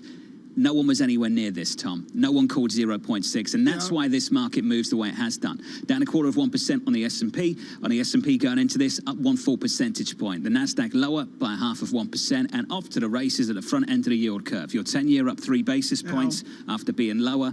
TK, take a beat. We're up 8 basis points on the front end. Your 2-year up 8, your 3-year up 9, your 5-year up 6. Berenberg Bank, you mentioned John Holger Schmieding and the great Mickey Levy. These are wow statistics. And John, real average weekly earnings negative 3.4% is stunning. And I wonder, John, not that the president knew the details, but you gotta wonder if the White House got a heads up on this 3 or 4 days ago to give him 2 days of FaceTime to start managing the message. I'd suggest not a ton changes for the president later because gas prices were where they are. That was already a massive problem for him. Wall Street will be talking about a 0.6% core CPI month-on-month figure. Main Street will even talk about 8.3. It's down from 8.5 in a previous month. So you've got your peak inflation if it's the 8.5. The problem is we don't have the scale of deceleration, Lisa, that this market economists on Wall Street were looking for. And again, we go back to the start of this morning.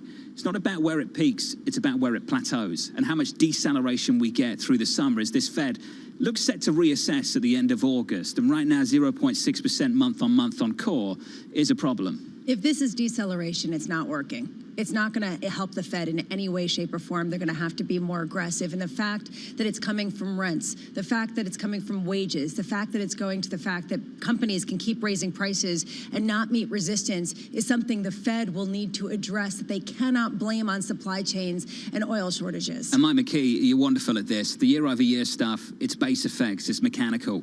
The month-on-month, to see that 0.6, Mike, how surprised are you? I'm not surprised because some analysts had forecast we might see that because of some statistical quirks in the data that do appear to have shown up.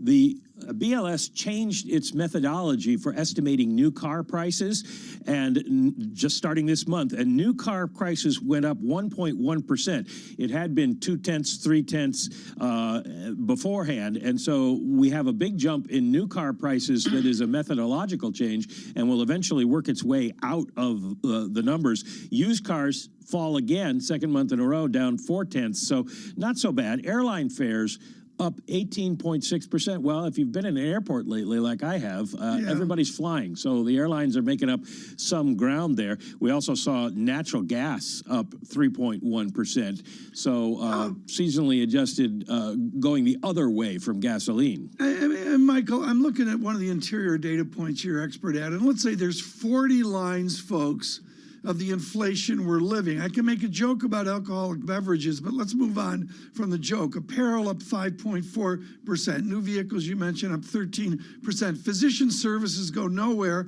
Hospital, I mean, it's a jumble. It's a mix. What do the pros do with a jumble that we see here? Well, what you're going to be looking at, besides the month-over-month headline change, is the month-over-month changes in core goods that people buy on a regular basis, try to figure out the Cleveland series or the Dallas series. Well, you could look at that. Apparel prices down 0.8% on the month over month. So maybe that is some deceleration.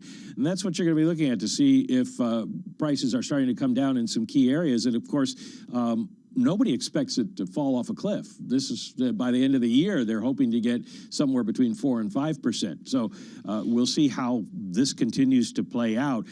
Part of this is going to be the supply chain problems. Maybe now we've got clothing in the stores because we didn't have it in the fall. Mike, you just got finished with hobnobbing with Fed officials, with academics. We're looking at a surprise to the upside. This is not what they want to see. They say they are data dependent. Is this enough data to change views, to get people to actually be more persistent in terms of the pace and the duration of the rate hikes? No, this isn't going to change anything. This is sort of on point what they expected. It's not what they want, but it is certainly something that they are not going to be surprised about. And some of the things that pushed up prices are things, obviously, the Fed can't do anything about. They're not looking at the year-over-year numbers on the headline. Even that's what Americans are going to look like. That's what's going to be in the headlines in the newspaper. But people are going. The Fed is going to be looking at where the inflationary pressures are coming from, and they'll disregard gasoline and food. Mike, a nuanced view from you, as always. Wonderful work. Thank you, buddy. Futures are down by 0.25%. They were higher by about 1% on the S&P. NASDAQ 100 futures are negative 0.7%.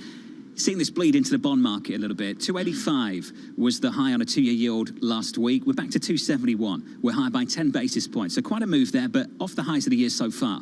TK, I'd go with Mike. Not a game changer, but it certainly keeps the heat on this Federal Reserve going into the next meeting and beyond. Michael Darda joins now, chief economist, macro strategist at MKM Partners. Michael, you and I had a scintillating conversation 5 or 6 days ago about the nominal nature of the American economy. This kind of inflation, if we see it over 1 month, 2 months, 3 months, what does it say about the combination of real GDP and inflation? Hi, Tom. Yeah, I think, these numbers obviously are too hot.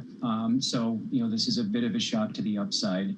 But I'd actually go to the point that, that Jonathan just made, where the peak, which looks like it is in now on a year-over-year basis, is potentially a lot less important than where these numbers settle or where the plateau is. And if we have really rapid nominal GDP aggregate demand, even if these year-over-year numbers were to come down by half, right, and we settle around 4% or just above that by the end of the year, and it looks like that's the plateau, that's still a major problem for this bond market, a major problem for this Federal Reserve, and as we're seeing, a major problem for the valuations that support the S&P 500. They are going down, and they are going down because long-term interest rates have been going up. Mike, does that landing strip for a soft landing just get that little bit narrower with this number?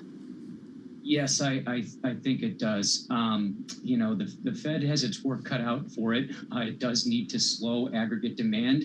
And typically, starting from behind the curve, the success rate isn't very high. So usually what happens is central banks start off too slow when they're behind the curve. That's the definition of being behind the curve. And then eventually they apply too much braking force later on. And that's, typically when you're in a bust part of the cycle. So I don't think that part plays out this year. But they've missed the boat a bit here. I think it's pretty obvious now. They really should have gotten a tightening process going last year. And then even, with that press conference last week, Powell seemingly, explicitly ruling out greater than 50 basis point moves. I mean, why rule anything out in the early innings? Step away from the forward guidance and, take it meeting by meeting. So I think the message was a bit bungled and confused as well, and that is not helpful in this environment. There's a big debate, Mike, about where the drivers of inflation are coming from and how much is really within the Fed's control. And that's perhaps underpinning some of the hesitance for a more aggressive approach by Fed Chair Jay Powell. How much do you agree with that the bulk of the inflationary pressures are coming from overseas, from supply chain disruptions, from geopolitical issues, and not from the dynamism in the labor market, from the willingness to spend, from consumers that still have a lot of cash? Yeah, it's confusing because we do have these supply side shocks playing out, and those shocks are raising inflation, and the Fed cannot do anything specifically about those shocks. But we've also had a super robust nominal GDP backdrop, and nominal GDP is robust to supply side shocks, meaning that a supply side shock will change the composition, but not the level or growth rate of nominal GDP. So, we can actually get to a rough and ready answer to that question by looking at how much nominal GDP has overshot its previous trend and how much inflation has overshot the previous trend. And if you do that, it looks like 60 to 70% of the inflation overshoot is actually demand side, aggregate demand, nominal GDP. If that's not the province of the Fed, why do we even have a Fed? So that is the Fed's responsibility, not the supply shocks. They are real, but this inflationary overshoot in large measure is due to aggregate demand. Michael, if they politically embed 50 basis point rate hikes and they sort of say, I'm being very sophisticated here, let's see what happens, how far out a trajectory do you see there? If they go 50-50, et cetera, do they really analyze 2 meetings out in July, or do they go out further before there's a lot of navel gazing over what to do next? Yeah, I think they just need to try to extricate themselves from the last business cycle. You know, we still have Fed officials out there saying, well, we want to get to neutral, and neutral is, you know, around 2.5. Well, you know, that might have applied to the last business cycle, but this cycle looks quite different. Whether it's nominal GDP, inflation, the rapidity of the fall in the unemployment rate.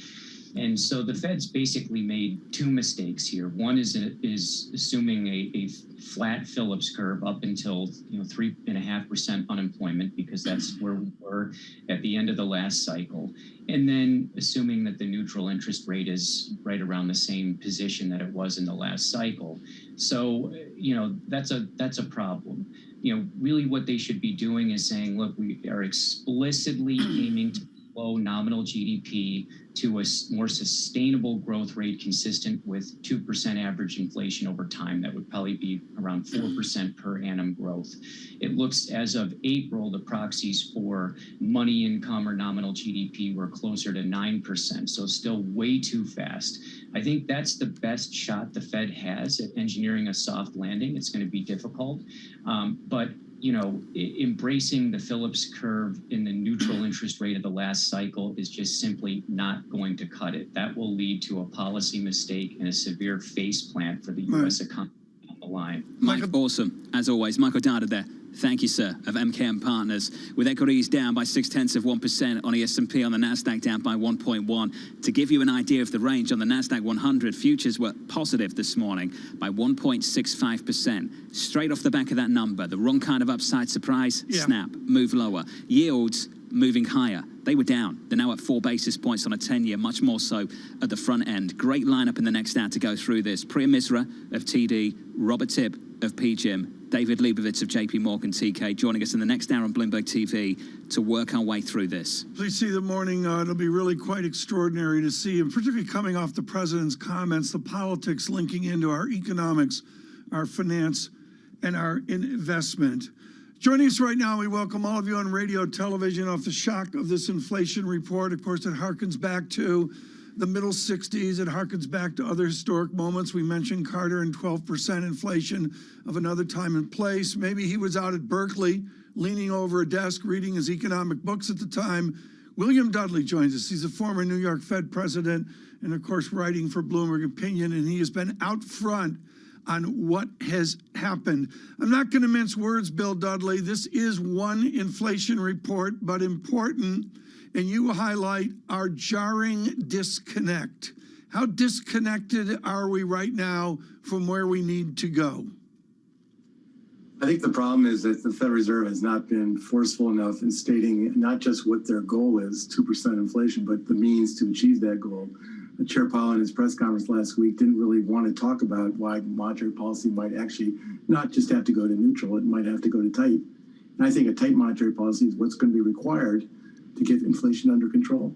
Why are they timid? It's not clear to me. They're not timid. Certainly they're not timid about talking about what the end goal is. But to me, if you're talking about the end goal, 2% inflation, you got to also describe how you're actually going to get there. And if you start to sugarcoat it, then financial conditions don't tighten as much. And you also run the risk that people will lose confidence in the Federal Reserve. One thing that's actually in the Fed's favor up to now is people still are confident the Federal Reserve is going to do its job. But if you keep under-promising, what you're going to, what's required, then I think there is a risk to the Fed's credibility down the road. Bill, do you think that this really is sugarcoating, or do you think that Fed Chair Jay Powell just does not believe that we're going to get a more persistent level of inflation that many people, including yourself, are talking about? Well, I think you can see it also in the Fed's own economic projections. So, for example, after the March FOMC meeting, they published a summary of economic projections. And what they showed was inflation was just magically melting away, despite a monetary policy that didn't really get to tight, and despite the fact that the unemployment rate did not rise. The unemployment rate was still projected to be around 3.5%.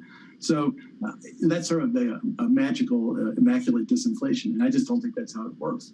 The Federal Reserve has to tighten monetary policy sufficiently to slow the economy down to push the unemployment rate up. That's what's required. And I think the Federal Reserve should be more forthright about explaining that to the American public.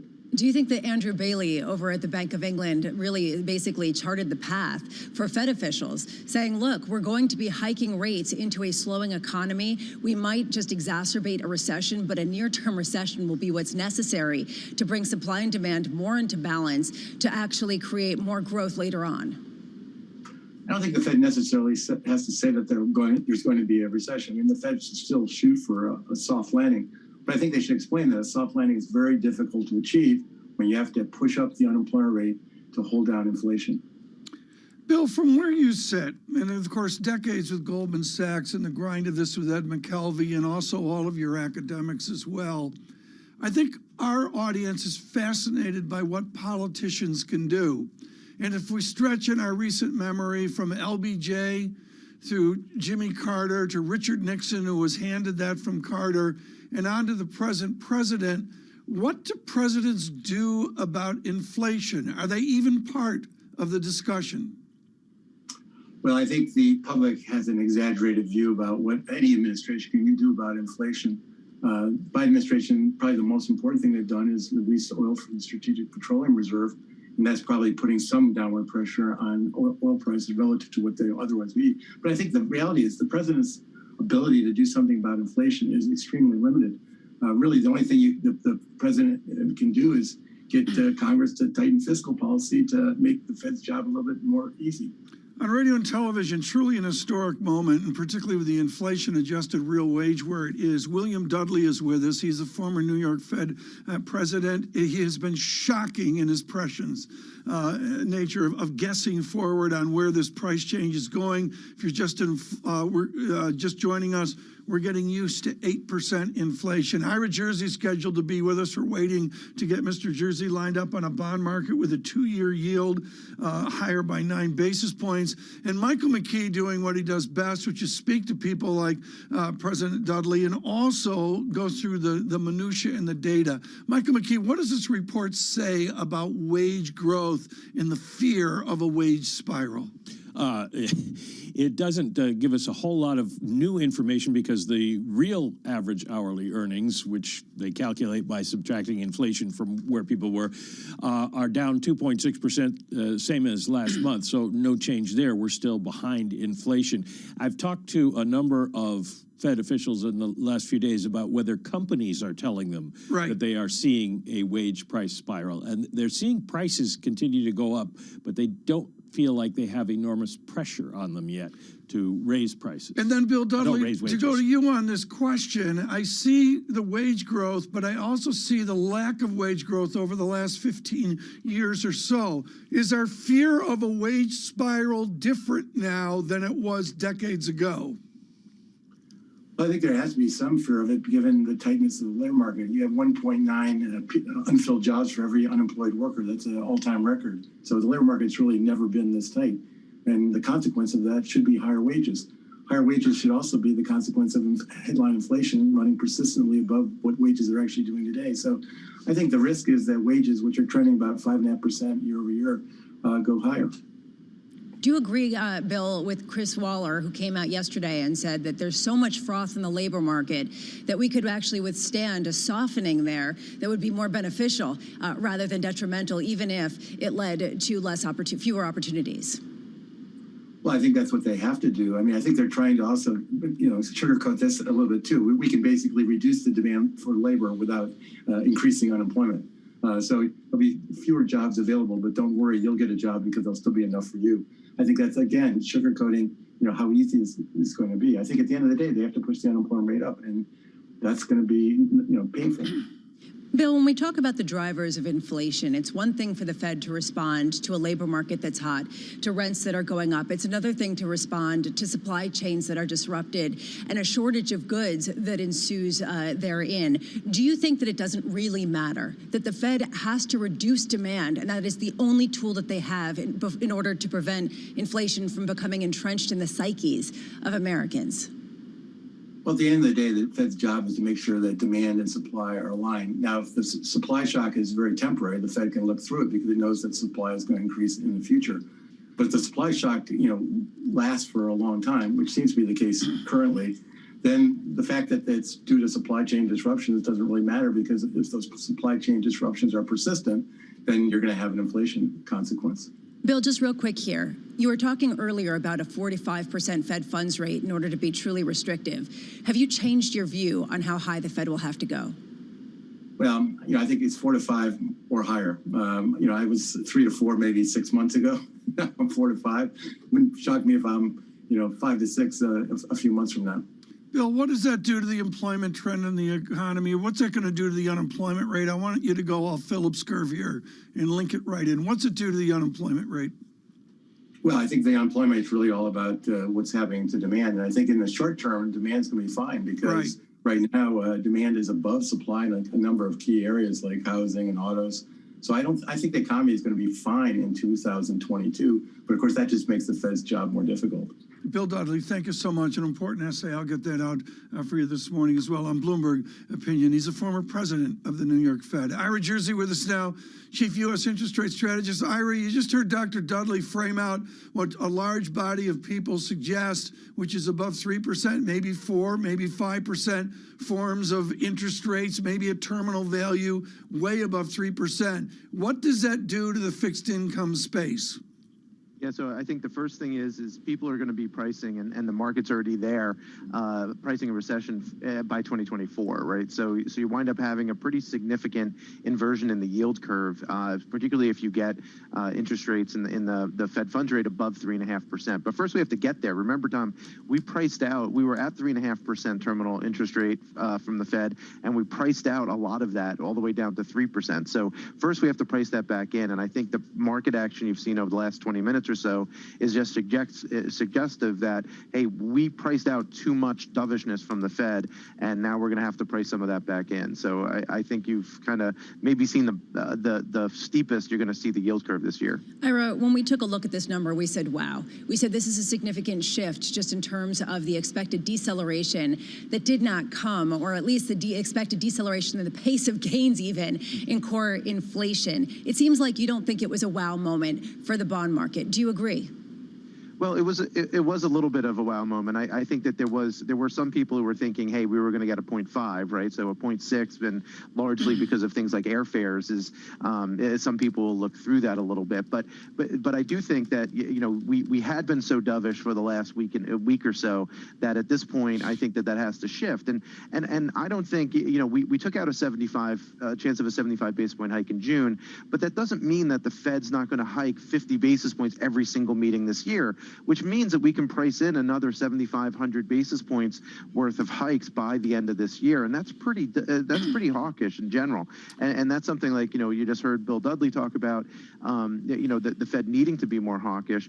I think that's the first thing that the Fed's going to do. They're going to hint that, hey, we're going to go 50s until we don't go anymore. On radio and television, welcome worldwide. A stunning inflation report. Markets move. NASDAQ 100 now approaching negative 27% on drawdown, negative 1.7% on the NASDAQ 100, SPX negative 40 points down a stick, and VIX goes the other way, 34.30. Lisa, the VIX a couple days ago touched a 35 level. People are certain of one thing, and that is more volatility. How to play that, though, is a hard call, given the fact that a lot of people are looking at bigger price swings that might be reflected in that VIX. I do just struggle with the idea of longer-term interest rates being pinned and a yield curve that's inverting, Ira, as we hear Bill Dudley and others talk about the Fed losing the plot, losing the narrative, possibly losing faith because they continue to be behind the curve. What's your view on when that sort of kicks back in? Because right now it seems like there is still a haven bid for that 10-year.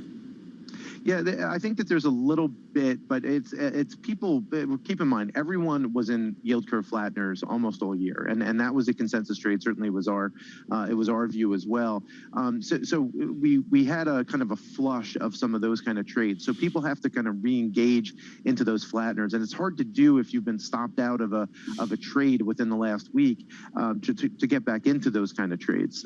So I think over time, as we get more data, and it suggests maybe that the economy is going to be strong, and we're going to have inflation that's going to stay 6% say by year end, then you will have probably more of that yield curve flattening bias. Ira, look at the Bloomberg total return history you and I know, and the answer is price down like we haven't seen. And there's all sorts of articles about back even centuries, but certainly back decades.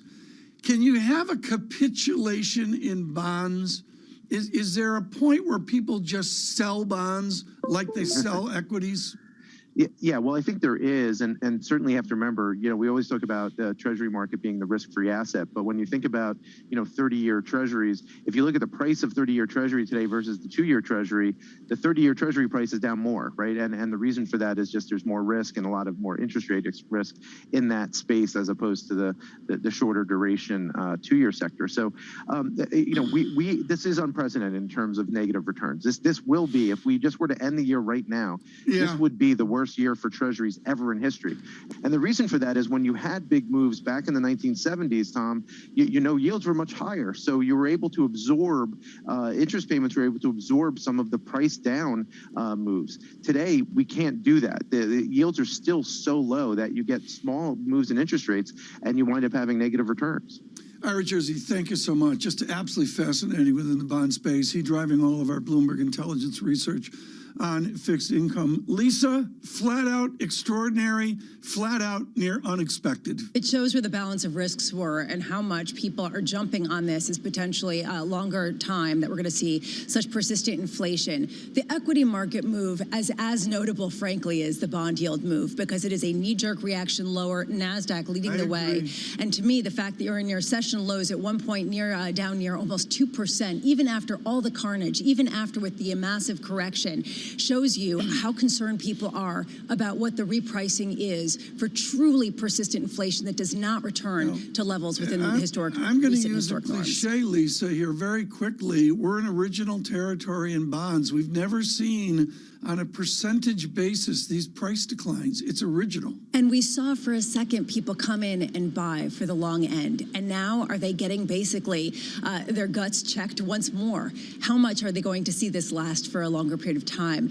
And frankly, how behind the curve really is the Federal Reserve?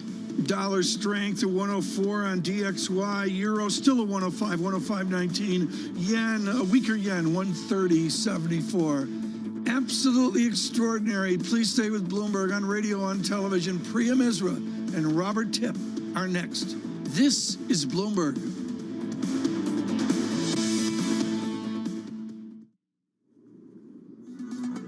Live from New York City this morning. Good morning, good morning. Inflation coming in hotter than expected, and this equity market heading south. The countdown to the open starts right now.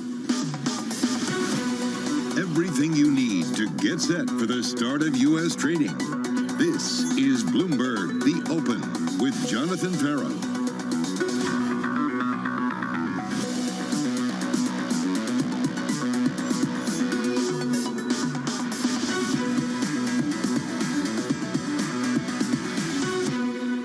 Live from New York City, we begin with the big issue. It is the wrong kind of upside surprise. Shouts of food, airfares and new vehicles all pushing core CPI the wrong way. Let's get straight to Mike McKee for more. Morning, Mike. Good morning, John. Well, the headline numbers are certainly ugly, or at least more ugly than anticipated, because we were thinking we would get a decline in the year-over-year figures, and we did because of base effects. But on a month-over-month basis, we did not see improvement. You take a look at the numbers, the headline comes in up 0.3%, which is better than the 1.2% in March. But the core, 0.6% doubles the March rate, and the Fed is going to be concerned about that. Now, when you break it down, it's not as bad as the headline numbers look. Gasoline prices fell 6.1%. That's not going to continue. That's seasonal adjustment factors, but it does suggest that things could get a little bit better because prices are so high already. Apparel prices down 0.8% on the month. Is that because we're starting to see inventories build up and prices don't have to go up? New vehicles help push the numbers up a lot, 1.1%, but that's because the BLS has changed its methodology. The way they're counting prices is different this month, so it's not a clean series there. And airfares, of course, everybody knows that we're all anxious to get out from COVID and get going out there. Now, the biggest problem that the Fed has had, or at least that the CPI numbers have, is in housing. This is rent prices, and you can see on the right-hand side how they have just soared in recent months. Now, the issue there is we are now seeing, because the Fed has raised rates, mortgage rates, starting to kill off demand for housing. We've seen the declines in applications for mortgages. We've seen declines in new home sales, and builders are cutting back, and their outlook is getting worse. So maybe this is the peak for home prices if we see homes fall off. And houses and cars are the two things the Fed can really affect quickly by raising rates. Mike McKee, breaking down the number. Mike, thank you. Off the back of this, hotter than expected, the wrong kind of upside surprise. Your bond market looks like this. Your 2-year lower yields higher by 12 basis points to 273. Worth remembering, we were at 285 just last Wednesday. On a 2-year, on a 10-year, earlier this week, 320. Right now on a 10-year, up 6 basis points to 3.05%. The bond market reacts to this. It's a hotter than expected inflation report. To respond, TD's Priya Misra, PGIM's Robert Tipp. Priya, first to you. Your reaction to the data 30 minutes ago. It's a strong report. There's no question. I mean, there's some components of service inflation that we think will actually come off, such as airfares. But I think what we're seeing is the shift between goods and service inflation. That transition has started. Goods inflation started to come off. Service inflation staying high. So I'd be watching wage inflation and other measures of service inflation going forward. But remember, inflation is a super lagging indicator. It's lagging to growth, and growth itself is a lagging indicator for financial conditions. So I think what the market's really grappling with, we've had a big rise in rates in the front end, is the market's pricing in that the Fed will have to hike more. But there's QT happening. I would actually highlight what's happened in long and 5-year real rates is starting to impact financial conditions. So I'm actually far more worried about financial conditions or risk assets than bonds. I think the market just will price in potentially more hikes. And then if growth starts to slow down when they get to neutral, I think it's going to constrain the Fed's ability to go much above neutral. But right now, the market's just pricing in this impossible task, I think, that the Fed has of trying to get a soft landing, a softish landing, as Chair Powell called it, and trying to contain inflation and bring it back down to 2%. I think they're going to have to be a lot more tolerant for high inflation for a while, because there's lags in terms of when monetary policy impacts growth and then when growth starts to impact inflation. Robert Tipp, your take. Yeah, I mean, I think there's a bad, a good, and a comedic aspect here. I mean, the bad is, the markets are down today. We have high inflation. This is really difficult for people.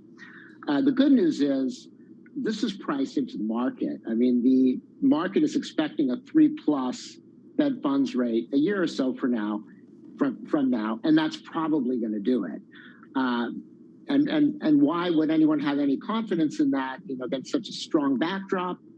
Because this is not a typical cycle. This is a reopening from COVID. This is a supply chain disruption, and it is almost a comedic rotation going on out there. So as Priya mentioned, people are going from goods to services. Normally you look at these month-to-month CPI numbers. There's a little bit of this, a little bit of that. This is outrageous. An 18% increase in airfares, after 10%, after 5%, after 2%, ramping up as people now want services. And the autos, which were just soaring, there's drops in prices in that component. So people are aggressively shifting. Normally, there is a huge lag. Inflation is very lagging and so on. Yeah. But that's not the case here. It's reopening. It's coming right through. This will be a short cycle. These are very attractive nominal yields. I think that's the good news. Robert Tipp, just to jump in, you said we're priced for this at the Fed, and that is true if we end up where you think we're going. I want to ask you about the destination. We caught up with Bill Dudley, the former New York Fed president, just moments ago. He wrote a piece this morning on Bloomberg Opinion. He said the Fed needs to get real about interest rates. How high will the Fed need to go? His words, probably a lot higher than you think. He's been talking about numbers north of 4. What gives you the encouragement that that is where we peak? Somewhere at 2.5, 3, something in and around those kind of levels? Right. I think a 3% Fed funds rate ought to do it. And but he's right. You're not going to know until you get there. but I think we're fortunate that Jerome Powell is leading this Fed and not Bill Dudley. And the reason for that is because Chairman Powell is saying, hey, listen, financial conditions have tightened a lot. We've moved 0.75%. The market is priced for 3. Mortgage rates are up 200 basis points. We're not going to presuppose that we need to go to 4, 5, 6%. Let's see the effect of 3, 4, 5 on mortgage rates with the 3% Fed funds rate priced in. That may do it, right? So he's kind of what we've changed towards is kind of the Zen version of central bankers. You got to stay where you are, look at the data, not get ahead of it, and then that is how you achieve a soft landing. And they achieved a soft landing in 2018, 2019. Yeah. It was rough for the markets, but I think that's how you do it. So Bill Dudley may be right in the end, but as of right now, we've had a big tightening, and that may be enough to do it. Priya, at the epicenter of your call, you've got doubts as to whether we can even get to 2.5 to 3. You doubt the resiliency of this economy. So my question to you would be, just how tight, how narrow is this runway now for a soft landing for this Fed? I think it's getting narrower by the minute. Today made it even narrower. Now, I should clarify, we have the terminal Fed funds rate at around 3%, 3 to 3.25. So we do have the Fed getting there, but much higher. I mean, my pushback to the Bill Dudley argument would be, who borrows at real Fed funds in the front end? I mean, most borrowing happens at the 10-year point, and that's where the bond market has tightened conditions. Look at mortgage rates, look at 10-year Treasury rates, real rates. Those long and real rates have risen, and that's why financial conditions have responded. And the Fed, I think, would want to take into account the rise in long and real rates, the tightening in financial conditions, and then look at the consumer. You know, for all the talk of wages rising, wages are not rising as much as inflation. So the consumer right now has got some savings, but is dealing with tighter financial conditions, higher mortgage rates, and the fact that the amount that the consumer is earning or the household sector is actually being eroded every single day when they go to the grocery store, they try and fill their gas tank. So I have to think at some point the consumer starts to struggle. I think that growth fear has started to get priced in. I think there's a lot more that can happen, which is why, even though I know the curve's flattening today because we're pricing in more hikes, I think, it can actually start to steepen because QT, remember, that's also happening in the background, which I would say to Bill Dudley, how does that tighten financial conditions? QT will continue. The Fed may be nimble on hikes. They're not going to be nimble on QT. I think that does the work on the long end, which is ultimately going to impact the consumer. Priya, the counterpoint to your argument, and you touched on it, I've spent 18 months having people come on this show tell me how strong household balance sheets are, which is why some other people are making the argument that rates need to go higher to crimp demand because of the strength of balance sheets. How do you even gauge when this starts to bite? Right. So we're looking at high frequency indicators. I don't love the savings argument or the accumulated savings argument because they're not homogeneously distributed across the household sector. I think the upper income, thanks to what's happened in the equity market, the upper income have higher savings. And so I think we'll be, I'm not so sure that there's such a big savings, accumulated savings that help the lower income. Inflation is highly regressive. So we'll be watching for things like consumer confidence, retail sales, credit card spending, all the high frequency indicators of the consumer, and interest sensitive sectors. I think we're already seeing the interest sensitive sectors show some signs of slowing. Now, we're not calling for a recession or a soft patch, but financial conditions, I think, have a lot more room to tighten. And that's what will make the Fed nervous once they get to neutral. Right now, I think they're trying to buy time and not telling us how much further above neutral they can get. I think the tightening in conditions will make them nervous to go significantly above neutral because of the impact on the consumer. We caught up with Mike Dada of MKM Partners immediately after the print. I asked him about how narrow this landing strip was for the Fed to engineer a soft landing. Take a listen. The Fed has its work cut out for it. It does need to slow aggregate demand. And typically, starting from behind the curve, the success rate isn't very high, but they've missed the boat a bit here. I think it's pretty obvious now. They missed the boat a bit here. I think it's pretty obvious now. Robert Tipp, I know you take a more constructive view of this, but to Mike's point, he's talking about the starting point. They missed the boat. Can you speak to that? Yeah, I mean, they have started late. They could have stopped their purchases a lot earlier. That's all true. But there was a big shift in the data. The data really looked like in the second half of last year, the job growth was moderating, from 1 million jobs a month in the middle of last year to 200,000. In February, they revised that to a uniformly strong situation there. So I would cut them some slack. But I think on the soft landing, hard landing, the U.S. economy is a juggernaut. And when you look at the hard landings of the early 90s, when you look at the early noughts, that hard landing, when you look at 2008, those hard landings were preceded by overinvestment, by financial excesses, by accounting fraud. There was something underneath the surface that exploded once the economy slowed. Right now, it's more like the 2018, 2019, 94, 95. I think the Fed has a lot of latitude to move on rates, to get inflation under control. They have a lot of ability, I think, to get this done, even though they are starting late. And I agree with Priya's point. The QT is going to be powerful this time. In the past, when they were doing QT, they were giving forward guidance that they were not going to go too crazy on the rates. That's not really the case here. So I think that's contributing to the tightening of financial conditions here. But I think the economy is strong, and I think they're going to have a lot of latitude to get this done. Rob, Priya, you're going to be sticking with us. We'll get some market calls from you in just a moment. Futures negative 0.7%. They were positive by more than 1%, going into the open about 18 minutes away.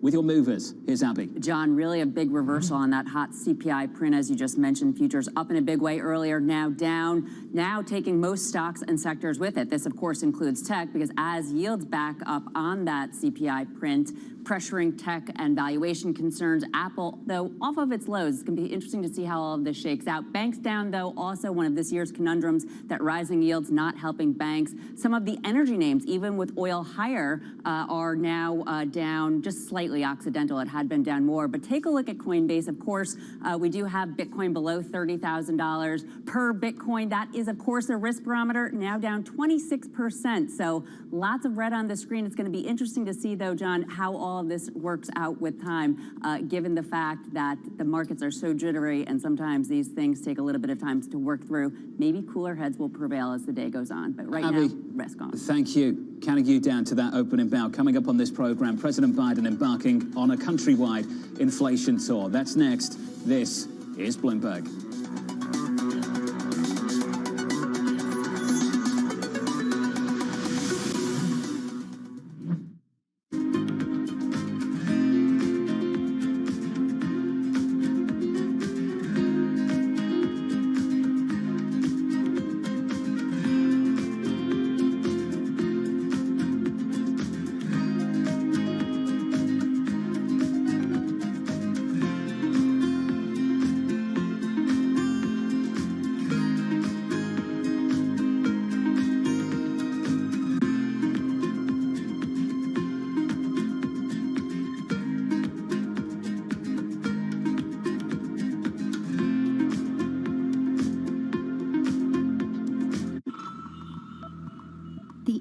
city of Jamnagar is a money-making machine for Asia's richest man, Mukesh Ambani. His company Reliance has the world's biggest oil refinery complex here in the city. Jamnagar is also where Ambani is making his newest bet, a $10 billion investment in green energy. His ambition is closely aligned with the Indian government's plan to reach net zero emissions by 2070. But Ambani is not alone. India's second richest man, Gautam Adani, has committed $20 billion of investment over the next decade. But India's massive dependencies on fossil fuels have some environmental advocates questioning the realism and sincerity of those green ambitions and those of its two biggest billionaires.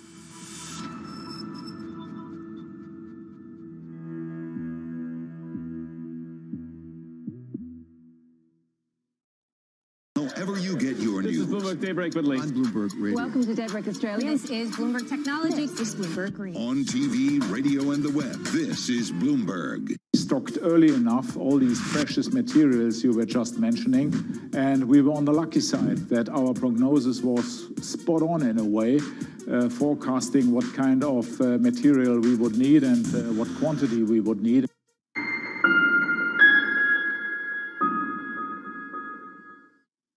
Earning earnings season is here. A moment of multiple crises. Bloomberg is fastest with the numbers and analysis. You do have some good news and bad news. It's a good time to own volatility. Bloomberg, the fastest numbers and analysis you trust.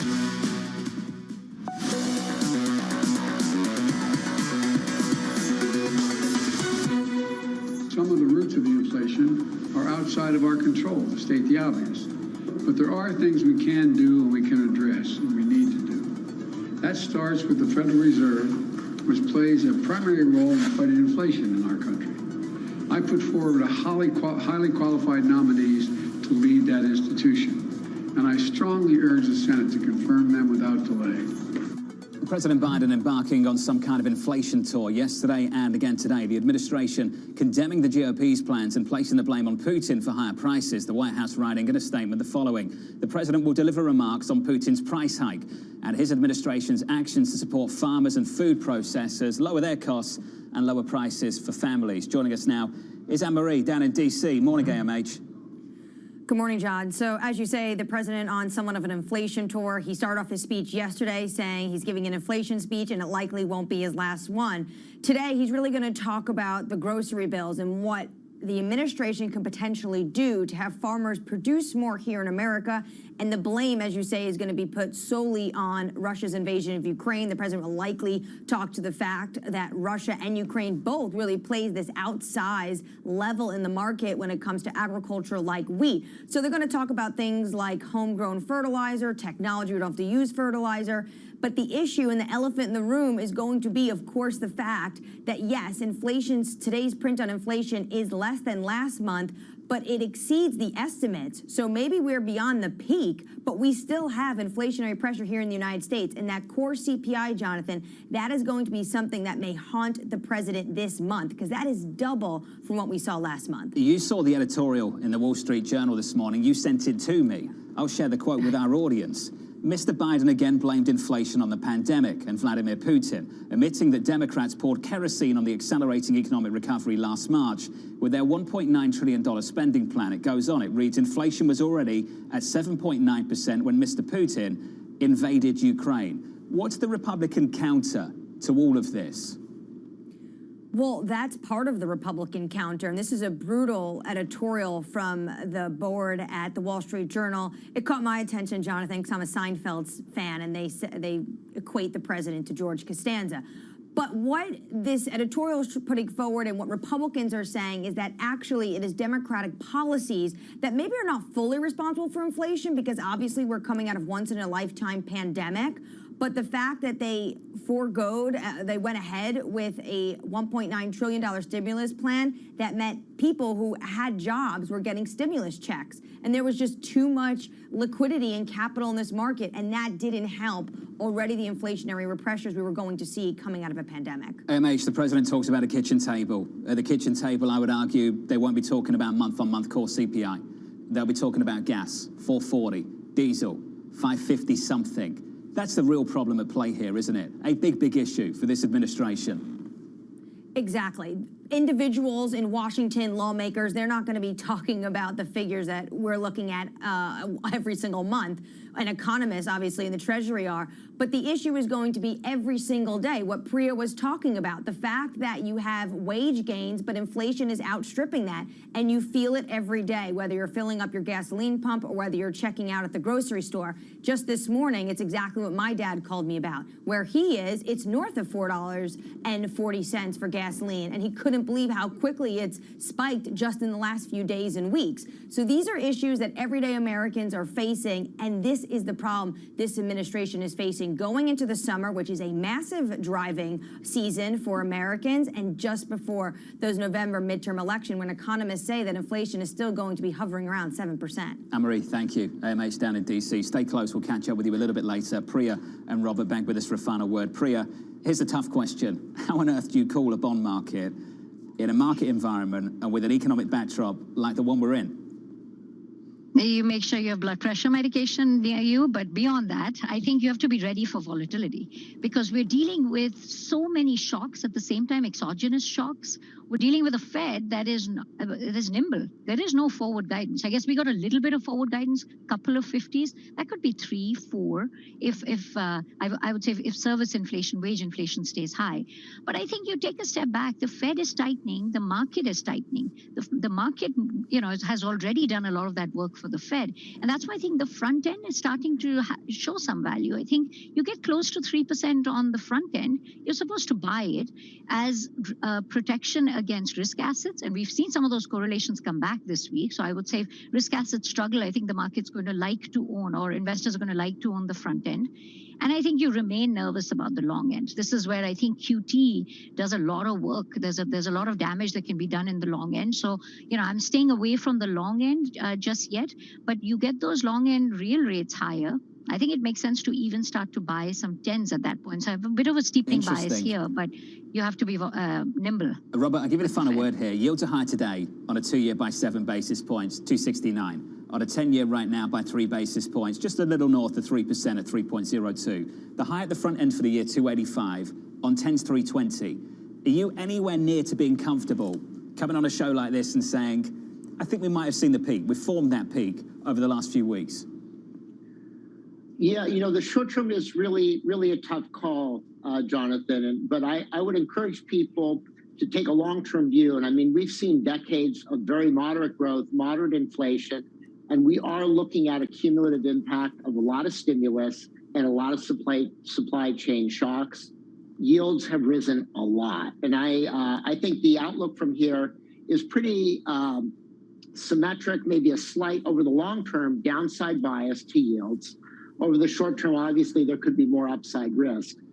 But yields are up a lot and spreads are out a lot. And so your fixed income products, whether it's high yield or your broad investment grade universe, those nominal yields are really high. And I think overall, this recovery and this temporary boost in inflation, temporary being defined as a few years, is one of the best things that's happened to the bond market in a long time. So, intermediate to longer term, I'm very optimistic. Robert Tipp, Priya Misra, to the both of you, thank you. Coming up, the morning calls and later, Wall Street taking sides. Morgan Stanley calling for more pain. Goldman seeing some opportunities. That conversation ahead with JP Morgan's David Leibovitz. This is Bloomberg.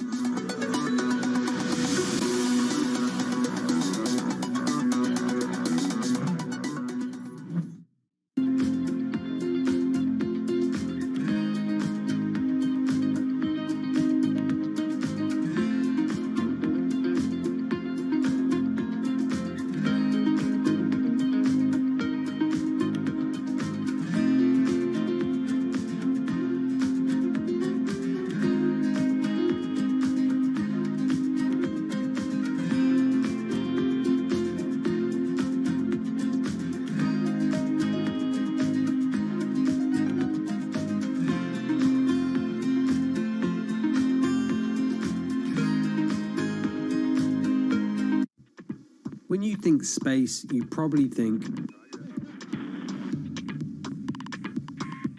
one space agency that travels under the radar is ESA, which is surprising considering what the European Space Agency has achieved and how vital it is to the global space industry. We've collaborated with pretty much everybody who is involved in space exploration. ESA wants to be a leading force in furthering humanity's mission into space. Commander Ground, do you copy? Copy. If we want to have successful human missions to Mars, we are going to have to learn to live and work off-world in a different way. The place where we are going to learn to do that is on the moon. Can ESA help humanity take its next giant leap?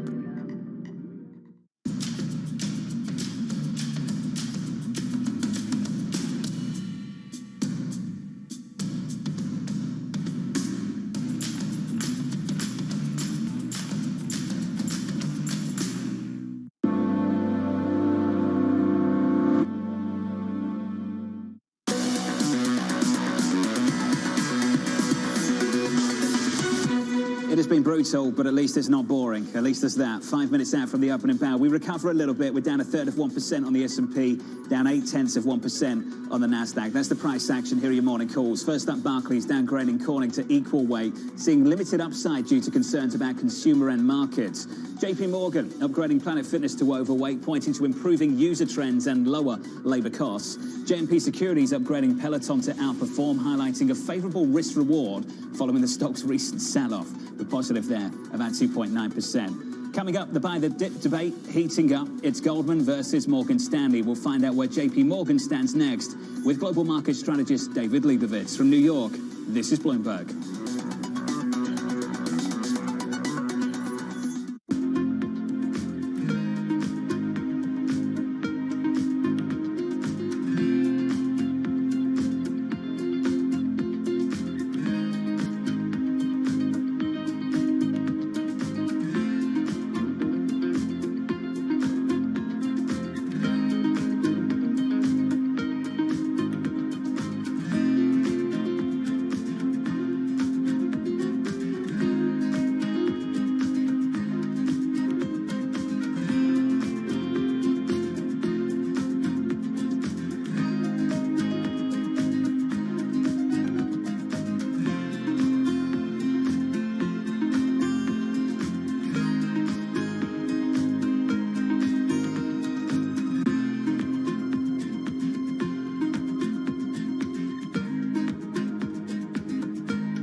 Energy prices and a short supply of key chemicals that produce synthetic fertilisers are sending pig, cow and horse manure prices soaring. Even human waste is in demand as farmers hunt for alternatives. Fertiliser helps increase crop yields. You can see how much moisture is held into this. It's a lot of organic material into the compost, so it breaks down. The manure and the straw breaks down into a friable mix that can be mixed into your soil in the ground and for growing a whole range of different vegetables. Holds the nutrients in, holds the water in, and it really increases the kind of biodynamic profile of the soil. The recent price spike could mean more farmers going organic for the long term.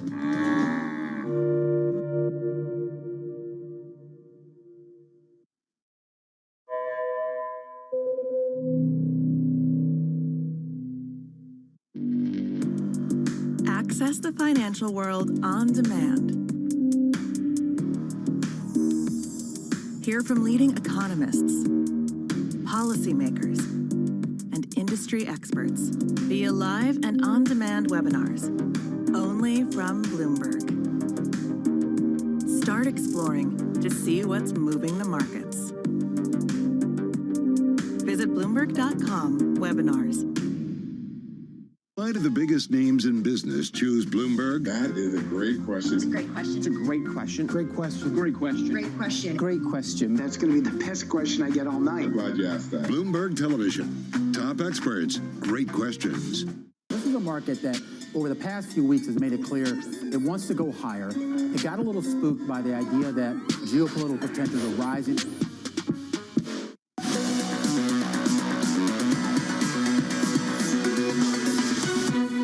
Absolutely whipsawed by a hotter than expected inflation print for the US economy. This equity market was positive about 1%. It's down 1/3 on the S&P. Similar move on the Nasdaq, much higher than where we are right now going into the open. The Nasdaq 100 down by 0.8%. The Russell positive by about 1/10. There's the opening bell. Switch at the board and get to the bond market. Yields higher across the board, but not by much now at the long end, by 3 basis points on a 10-year to 3.02%. We'll get into that in just a moment. In the FX market, dollar showing a bit of weakness against the euro. Euro dollar 105.57, and crude reclaiming a 104 handle, 104.50, up by 4.7%. About 15 seconds into this one, let's get your movers, your breakdown. Here's Abby. Yeah, wild action this morning, John, from those big gains earlier to big losses. Now a modest loss on the S&P 500, down about 0.2%. If you can believe it, most sectors higher.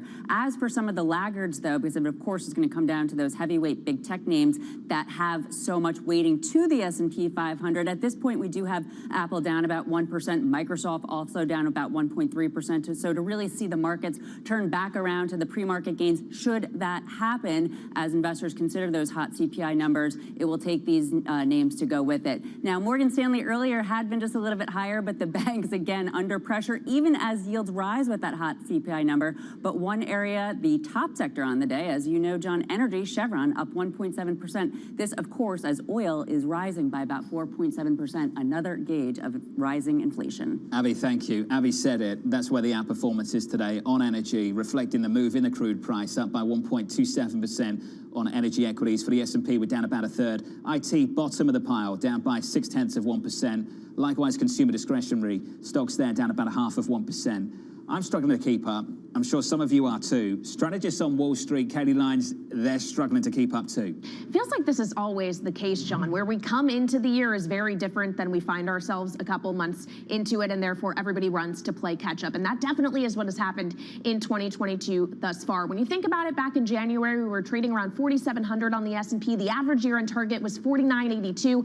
This morning, we're in and around 4,000, down 16% year to date. It's been even worse for the small cap Russell 2000 and the NASDAQ 100, which are each down 20%. So that leaves a lot of strategists racing to keep up with the pace of this decline. And that's not just true at the index level, it's true for single stocks as well. Analysts that focus on specific names are slashing price targets for S&P firms at the fastest pace since the pandemic crash of 2020. Analysts making an average 80 price target cuts per day over the last 20 sessions, and their aggregate projected price level for the index has fallen for 11 weeks in a row, which is the longest stretch going back a decade. So targets are down, John, but the stocks are down even more than that. 97% of S&P companies are trading below their average price target. The vast majority of them trading between 10 and 30% below those projections. And actually, 3% of companies are trading more than 40% below target. The same small fraction of companies, 3%, trading above target, which is a very, very small number, John. Kelly Lyons, what a moment. Kelly, thank you. Let's talk about the debate on Wall Street, the divide. Let's frame that for you.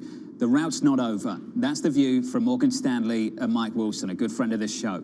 He says the following: we continue to believe the U.S. equity market is not priced for this slowdown in growth as the Fed continues to tighten policy into a slowing growth environment. Expect decelerating earnings growth, a lower multiple, and elevated volatility. This is a very sharp contrast from the view over at Goldman Sachs, where Peter Oppenheimer is starting to see some buying opportunities.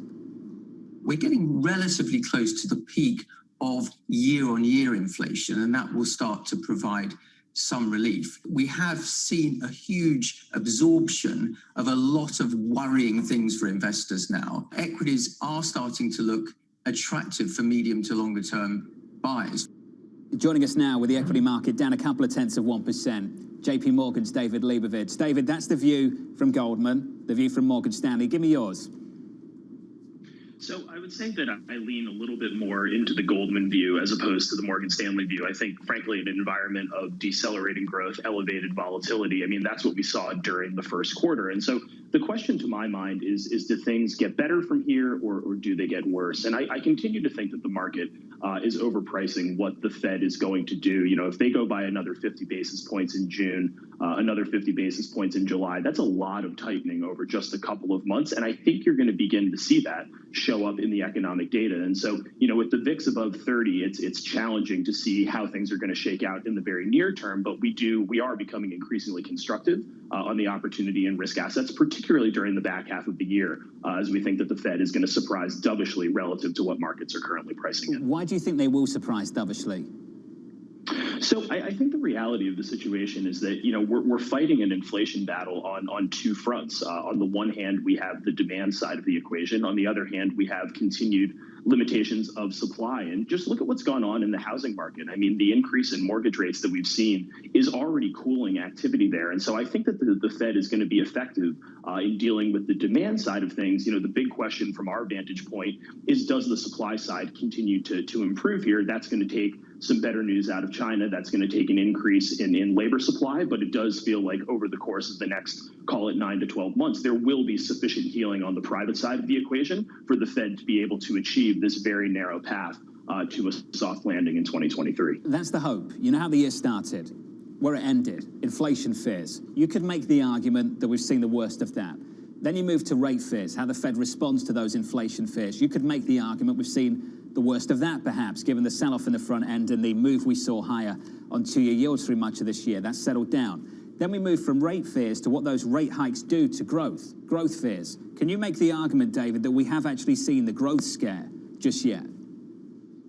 So, I do think that we've seen the beginnings of a growth scare. Obviously, what happened with growth during the first quarter was very technical with inventories and trade, both dragging on the pace of economic activity. I do think that growth is going to continue to slow here relative to what people were expecting at the start of the year. A lot of people were calling for 3 to 4% growth in 2022. We think that 2 to 3% growth is probably a more reasonable expectation. But, importantly, from our vantage point, the consumer in the United States continues to look very healthy. We can see that in the Chase data, which we monitor on basically a daily basis. And so I do think that when we look at final domestic demand, it's painting a very different picture than what markets are pricing in. And again, that drives our conviction on growth during the remainder of 2022. How does it shape selectively where you want to take risks? Given the move low we've seen, the S&P down about 17% year to date, the NASDAQ down 26%. So, when we think about what markets are pricing in, I think that there are two things to really hone in on. One is this deceleration in growth and concerns that the Fed is going to move much more aggressively than what people perhaps were thinking at the end of last year. I think that the other thing to take into account, however, is that the speed of the move in rates has been very destabilizing. And we went back and looked at what, multi-standard deviation moves in interest rates do to equity markets over time. And frankly, if you can't figure out the cost of capital, it becomes very difficult to price any other financial asset. And so we think that part of this is about hawkishness and growth fears. We think some of it, to an extent, though, is just about the speed with which rates have moved so far year to date. And again, if we can get economic volatility to settle down, that should translate into less interest rate volatility. And again, if we can bring interest rate volatility in, I think that sets us up for a fairly constructive back half to the year. David, what do you think of the bond market moves we've seen? The data's one thing. How the market responds to the data is interesting. Your two-year yield's up, but it's up 7 basis points. Not a massive move, considering what we've seen recently. 267, 268, it's off the highs of the year. Your 10-year's only up 2 or 3 basis points, 3.02%. Higher the year was earlier this week, 320. What are your thoughts on how we're responding to this information in the bond market? What does that tell you?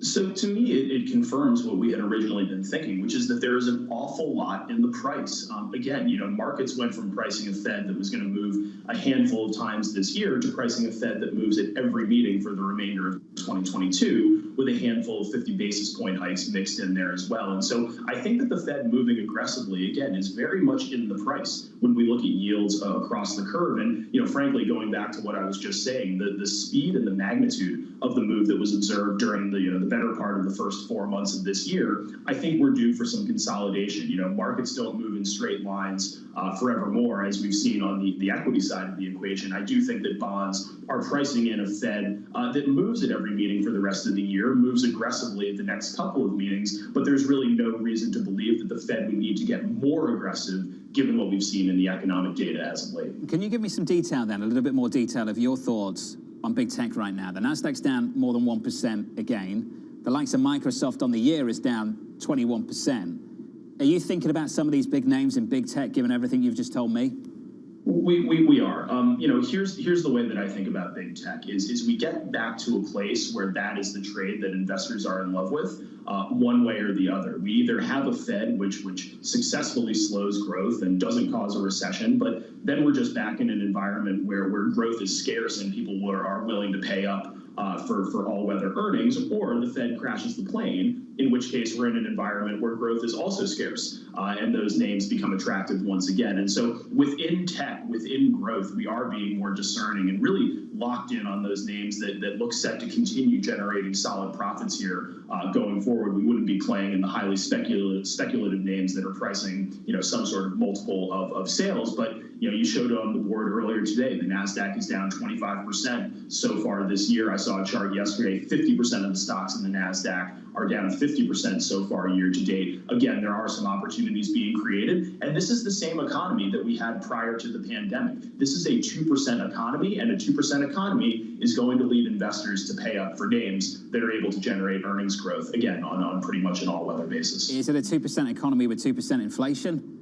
or 4% inflation, 5% CPI. Have you got thoughts on that? What we actually stabilise at, David? For me, the 8:30 story wasn't about the peak in headline year-over-year CPI. It's about what we're still seeing in core, where people think ultimately will stabilise, and that's shifting higher, not lower.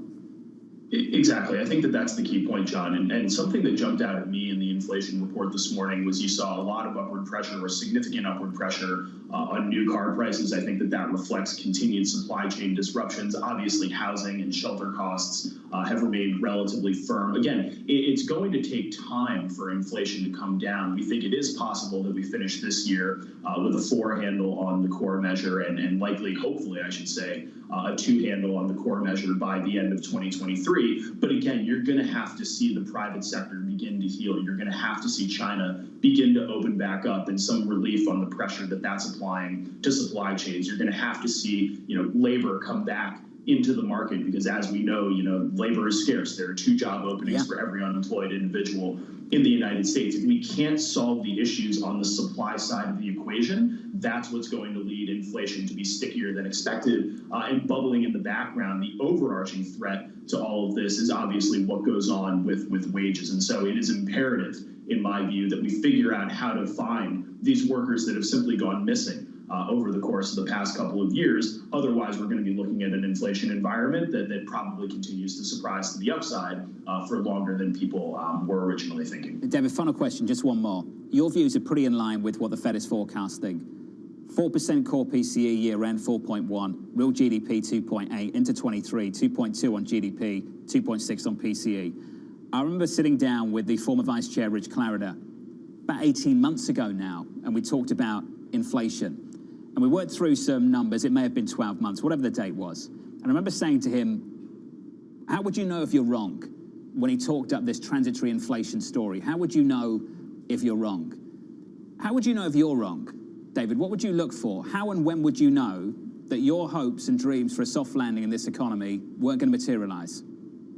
So I think we're going to have a pretty good idea by the middle of this year. I think that, again, when markets try to look forward from here, the outlook is very cloudy. For a lot of us, we've never been in an inflation environment like the one that we currently are in. And so, my thought here is if we get to the middle of the year and you continue to see, a very tight labor market, you continue to see lockdowns in China and pressure on the supply chain, that's going to signal to me that we have a bigger problem at hand. Because again, the Fed can control the demand side of things. They can cool the housing market. They can cool off borrowing. You can do that through higher rates. Higher rates don't fix the supply chain. Higher rates don't bring back labor supply. And so by my lights, if we don't see the private sector, the supply side of the economy, begin to get its act together by, again, the middle of this year, I think that a lot of forecasts are going to come into question, not just for the end of 2022, but more broadly over the course of the next couple of years. David, awesome to catch up, buddy. As always, fantastic to get your views. David Leibovitz there of JP Morgan Asset Management. Your equity market down a little bit on the S&P. Pretty much dead flat now on the S&P 500. On the NASDAQ, negative about 0.5%. We're recovering slowly. Coming up, President Biden embarking on a countrywide inflation tour. Inflation is our top economic challenge right now. I'm taking inflation very seriously, and it's my top domestic priority. You will hear from the president again a little bit later. That conversation up next.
almost the end of the year, but Bali is still quiet and empty. I am here in Kuta Legian, one of the main walking streets here that is used to be a tourist spot for beach, dining, shopping, but many shops here are still closed. Most of the outlets are either for rent or for sale as they have run out of business. Saya kerjanya di sini udah lama, udah ada 10 tahunan di sini kerja. Masih sepi sih, nggak kayak dulu. Kalau dulu kan rame, sekarang ya ada 1-2 itu ada, tapi nggak kayak dulu. Kalau dulu rame sekali. Sekarang paling dapat jualan ya 100, 120 gitu. 200 ya. Kalau dulu sih ya nyampe dah 1 juta, 1,5 tuh nyampe dapat jualan. Bisa sampai 2 juta dulu. Sekarang nggak pernah lagi dapat segitu. Sama aja. Belum ada turis ke Bali. Masih ya domestik aja. While Bali has reopened its borders for foreign tourists since October, they're still not coming in. Many international airlines are yet to reinstate their direct flights to the island. Balinese people here really hope they can see more people from Australia, China, and Europe to come visit next year. Lots happening on Wall Street. It's the basic law of economics. It validated what the market was already pricing. Need to catch up? This is Bloomberg Wall Street Week. I'm David Weston. We've got the information and insights. David, you just hit the nail right on the head. From businesses most influential and instrumental. And that's the way you run good risk management. It's a challenging dynamic. We could continue to see that kind of strength. Bloomberg Wall Street Week premieres Friday with replays all weekend on Bloomberg Television and Radio.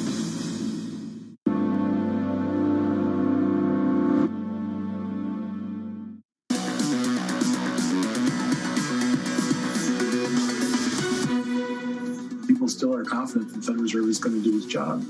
But if you keep under-promising, what you're going to, what's required, then I think there is a risk to the Fed's credibility down the road. Inflation, unfortunately for many in America, is alive and well. A hot read on core inflation, putting the Federal Reserve in focus and raising the pressure on President Biden. Bloomberg's Mike McKee back with us for more. Hey, Mike. Hey, John. Well, a lot of people are criticizing the Fed these days, and you've certainly had them on the show today. Here's what Fed officials are saying behind the scenes. First of all, their policies are working. You take a look at home sales. Mortgage rates have gone way up. Home sales are starting to fall, and refi has fallen off a cliff. All of those things will eventually ease pressure. Right now, we're still seeing house prices add a lot to core inflation, but that should start to end as the year goes on. Then you take a look at what they've been saying out in public, and Mester saying 50 basis points is fine, but we could do 75 if we need to. Williams says, yes, unemployment is going to rise because we're going to raise rates enough. Those aren't really falling behind the curve kind of statements. Chris Waller does say it's not a shock and awe moment. They don't need to raise rates an enormous amount immediately. And Barkin says they don't need a Volcker recession to get inflation out of the economy. And here's one reason why. You take a look at financial conditions.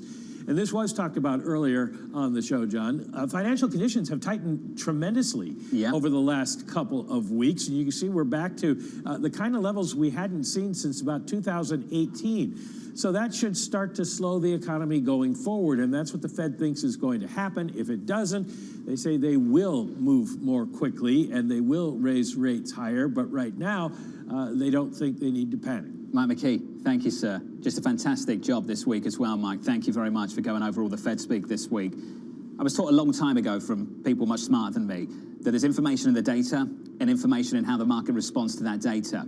The equity market's up 0.8% on the S&P, the Nasdaq up 0.6. We saw a big move initially in the bond market. That fades. Yields at the front end only up 4 basis points now on a 2-year. Your 10-year yield's actually lower.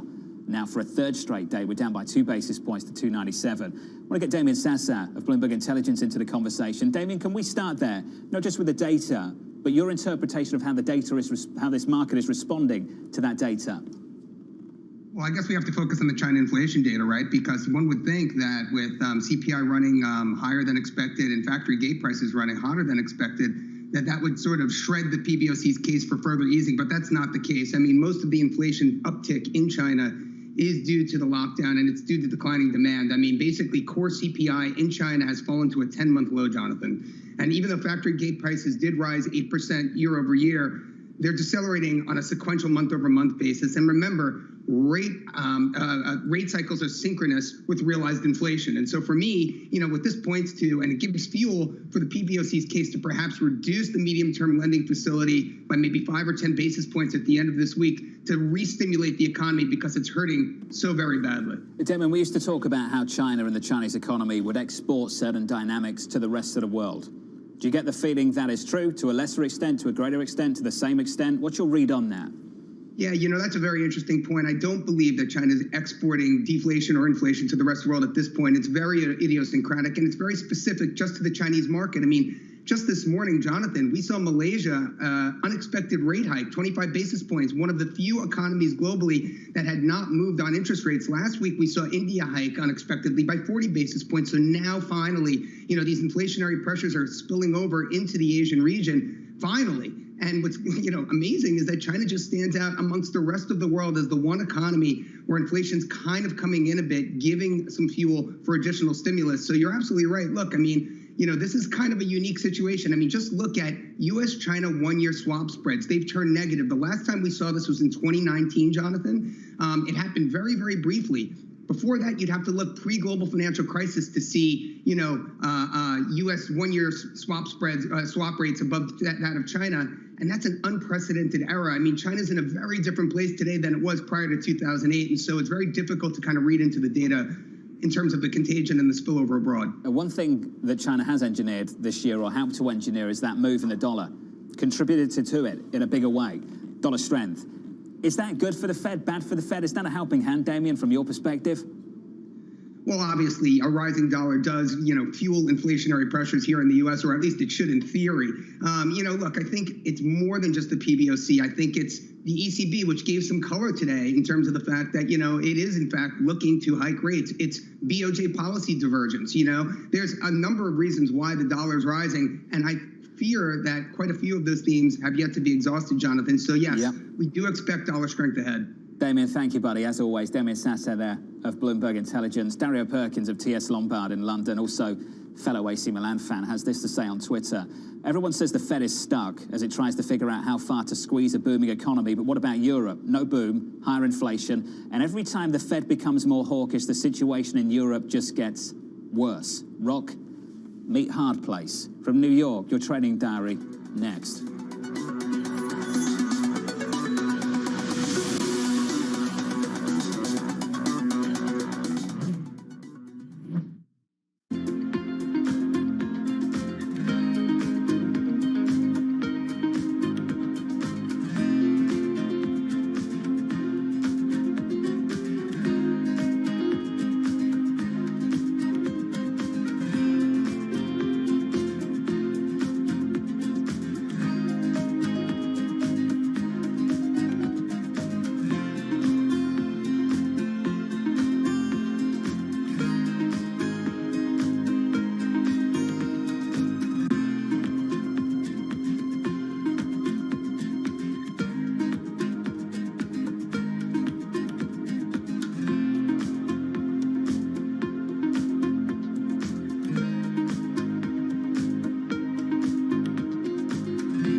Exclusive interviews with the most influential figures in finance. Lloyd Blankfein. Deflation is a terrible thing. Inflation you could tolerate. Kathy Wood. Tesla will be in the pole position to dominate. Jeremy Grantham. We've had a very, very abnormal honeymoon Goldilocks period. First available on the Bloomberg Terminal, then on Bloomberg Television and Bloomberg.com. Front Row, the best seats in the house for business's greatest minds.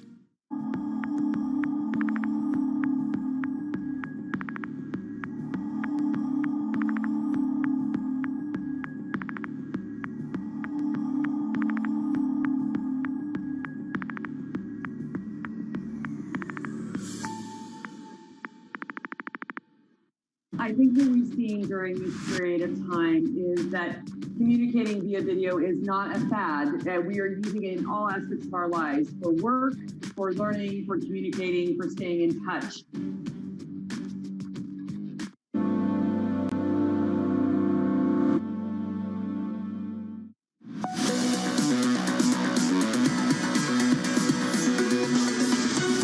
equities actually firmer on the session by 0.75%. Surprisingly, on the Nasdaq now firmer too, up a third of 1%. Does that tell you more about where we've been or where we're going? That's the price action. Here's your trading diary. Light on the Fed speak. You'll hear from Bostic again today, then the president again as well. Another round of jobless claims coming up on Thursday, plus more Fed speak from Kashkari and Mester on Friday. And finally, rounding out the week with the University of Michigan Consumer Sentiment Survey. What a busy one. Deep breath from New York City. Thank you for choosing Bloomberg TV. This was the countdown to the open. This is Bloomberg.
When you think of cutting-edge technology at sea, you might be thinking of stuff like this.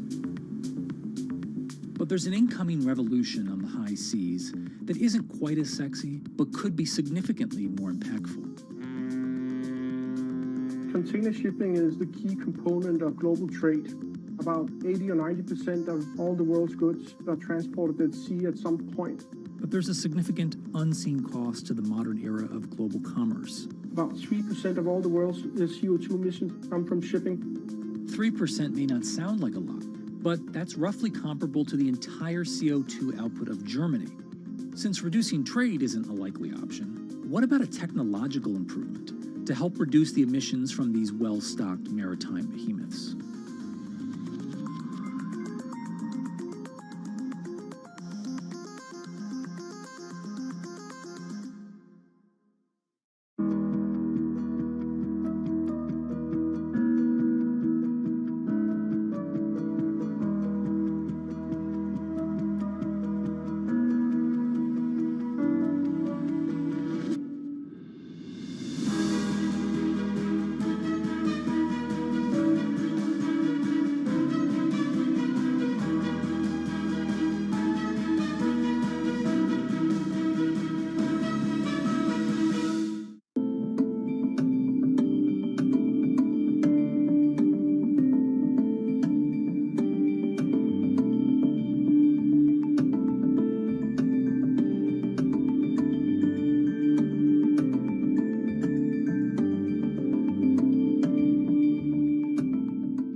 Pepsi's Number Fever campaign in the Philippines has probably gone down in history as one of the biggest marketing disasters in history, mainly because of a human error that led Pepsi to print more winning caps than they planned. The resulting chaos caused riots, civil unrest, and even deaths. Reporting this story took over a year, and it resulted in me flying to Manila in the Philippines to meet unlucky winners and to find out exactly what happened back then in the 1990s.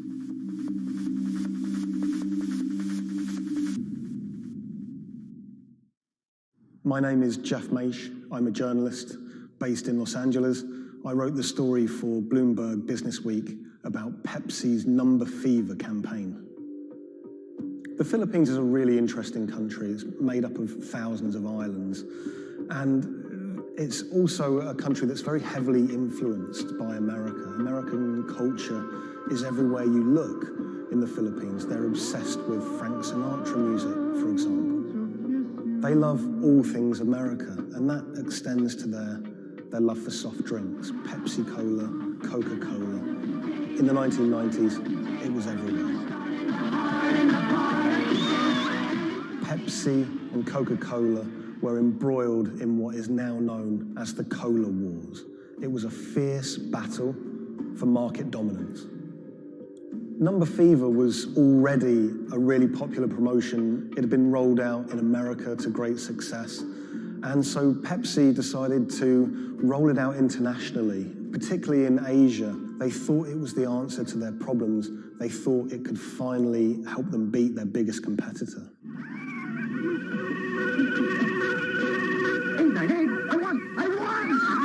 Look for the winning number in sari stores every day, also on TV, radio, and newspapers. You could be a millionaire. $1 million pesos, or $68,000, doesn't sound like a lot now, but in 1992, that was a phenomenal amount of money. You've got to remember that in the Philippines at the time, the average monthly income was about $100, so $1 million pesos was wealth beyond anyone's wildest imaginations. Number Fever caught fire in the Philippines. Kids were saving up their pocket money to buy a bottle of Pepsi. Parents were squirreling away all of the bottle caps in bags. You would walk down the street and people were going through trash trying to find discarded bottle caps. It was a national phenomenon. Pepsi boasted that half the population of the Philippines was playing it. Number Fever boosted Pepsi's sales every month from $10 million to $14 million. It had a huge impact on Pepsi's bottom line. Number Fever quickly became number hysteria. Maids were being jailed for stealing their employers' winning bottle caps. There was even some murders over winning bottle caps. People were fighting in the streets over these caps. There were signs that there were going to be problems with Number Fever very early. Pepsi had rolled out the competition in Chile, and a garbled fax had caused some kind of problem with the winning number. They'd announced the wrong one in Chile, causing riots. There were signs that there could be big problems ahead if they didn't keep their eye on the ball. So in 1992, Pepsi decided to extend the campaign in the Philippines, and they announced that the competition would go on for a few more weeks. One night, on the television news, they announced the latest winning number, 349. The problem was, 349 had already been allocated as a non-winning number in earlier campaigns. So there were literally hundreds of thousands of bottle caps with 349 just floating around the Philippines. Hundreds of thousands of people all across the Philippines, thousands of islands, were finding winning bottle caps. 349, 349. Some people had 10 lucky 349 bottle caps. People were dancing in the street, celebrating. They thought their problems were over. They were millionaires. It's still not certain exactly how many winners there were of lucky 349 bottle caps, but we know that Pepsi printed over 600,000 of them. Pepsi realized very early that there was a problem.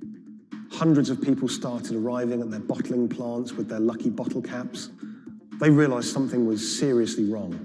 Pepsi tried to solve the problem by offering a small token donation to anyone that brought a lucky bottle cap to their bottling plant. But it wasn't enough. People didn't want just a handful of pesos. People wanted their $1 million peso prize. Within a year, violent protests and riots outside Pepsi factories would leave dozens injured and 5 people dead. At one Pepsi factory in the Philippines, a grenade was thrown through the window. It killed 3 Pepsi employees. Anacita Rosario was a school teacher living near Manila in the Philippines. She was one of the tragic victims of this whole thing. She was walking to a nearby store to buy some rice one day when a Molotov cocktail was thrown at a Pepsi truck in a violent protest. It bounced under the truck and exploded. It killed her and an innocent bystander who was just a child and injured many others. When I was in the Philippines, I tracked down Anacita's daughter, Cindy, and her husband, Raul, it was clear to me that they were still very upset by the whole thing. You know, a family had been ripped apart by this competition. And Raul told me that he'd never remarried. He'd told me that he'd gone to meet Pepsi executives after his wife was killed. And he was angry. He said to them, you know, this wouldn't have happened if it wasn't for you, if it wasn't for number fever. The biggest revelation from my reporting was rumors that Pepsi was somehow involved in bombing their own trucks. I found a newspaper report with a headline that said, "Pepsi goons bomb their own trucks." And when I visited the MBI, the police department in the Philippines, they presented me with documents and interviews with people who claimed that Pepsi had paid them to cause riots and to cause trouble outside their plants in order to destabilize the situation and to frame the owners of the coalitions that were fighting them to try and curry favor. I just thought that was so shocking. And of course, Pepsi denied it, but how bizarre that a company would be accused of bombing their own trucks.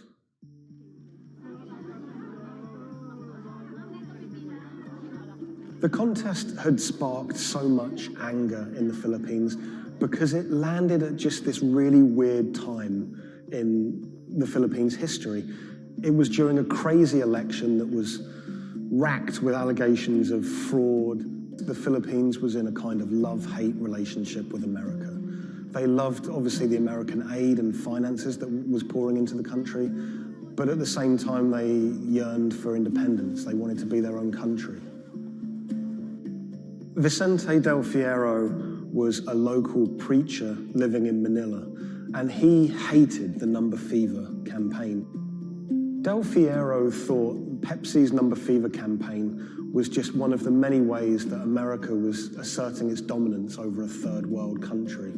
He hated seeing his fellow countrymen get ripped off, in his eyes, by this huge multinational American company. He wanted justice. Del Fierro rounded up over 800 winners of 349 bottle caps, and he got them all together to sue Pepsi for over $400 million to be divided between those holders of lucky bottle caps. Del Fierro took money from some of the people who could afford it. They paid him 500 pesos to help with legal fees, but for people who couldn't afford the money, he would just represent them pro bono.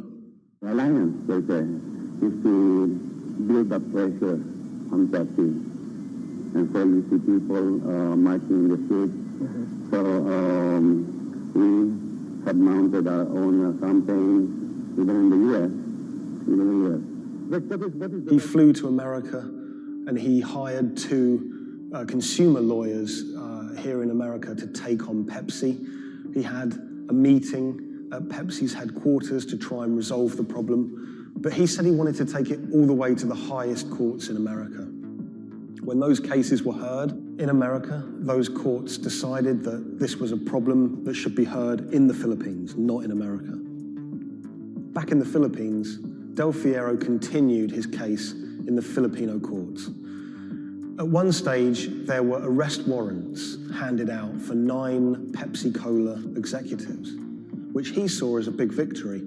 We don't know if those arrest warrants were ever upheld, but it made newspaper headlines across the country.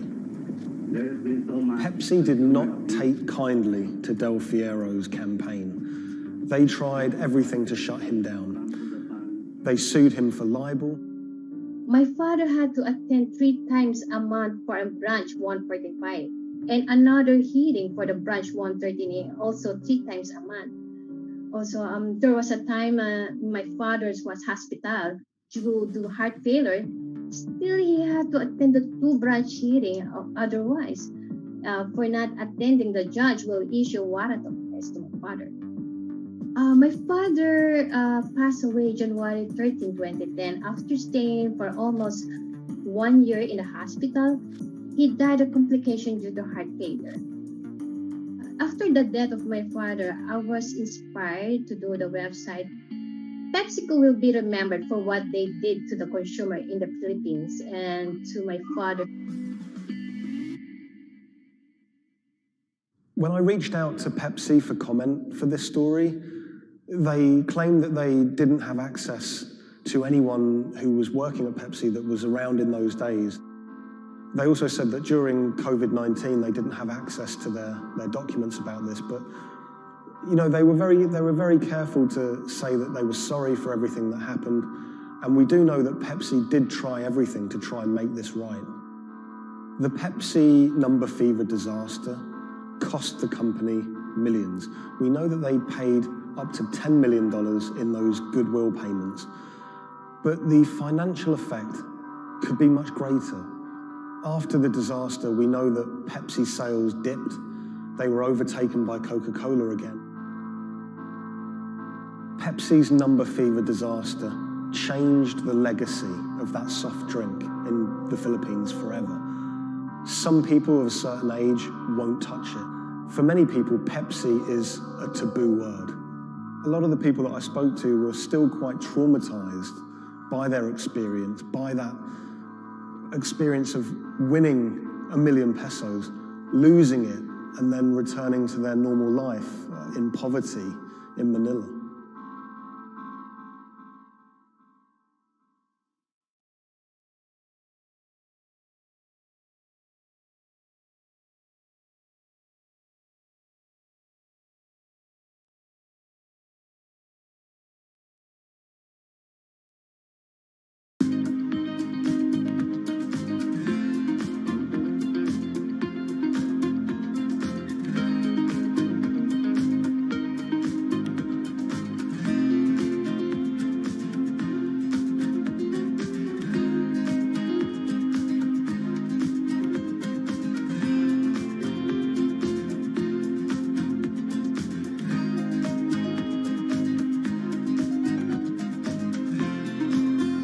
When the news of the bombing came out, it was a massive story in Germany. We are following some breaking news coming to us out of Dortmund in Germany. It was covered by all the media outlets. 3 roadside explosions triggered at the same time last night as a coach left its hotel in the south of Dortmund. Public figures commented on it. We should not let them affect our life, whoever it was. The media echo went far beyond Dortmund.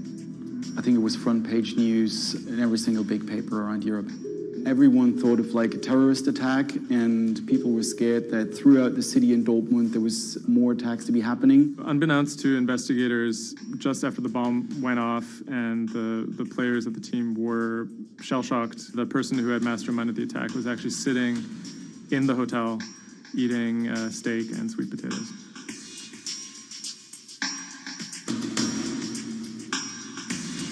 My name is Thomas Rogers. I'm the journalist who wrote the article, The Get-Rich-Quick Scheme That Nearly Killed a German Soccer Team.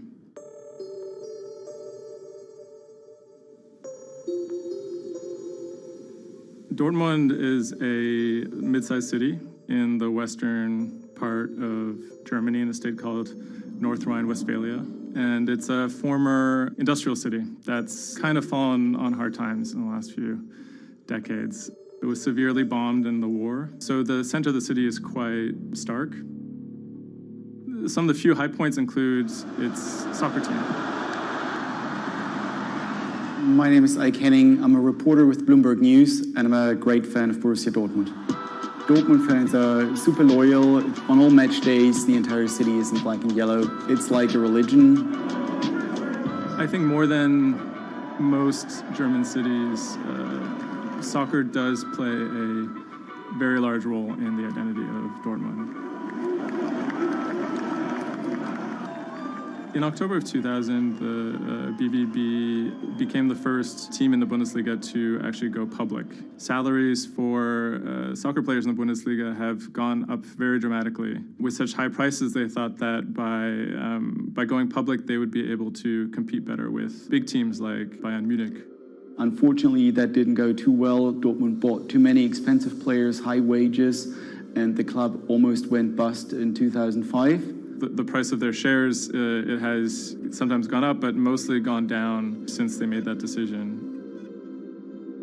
So on April 11th, 2017, the team was staying in a hotel on the outskirts of Dortmund.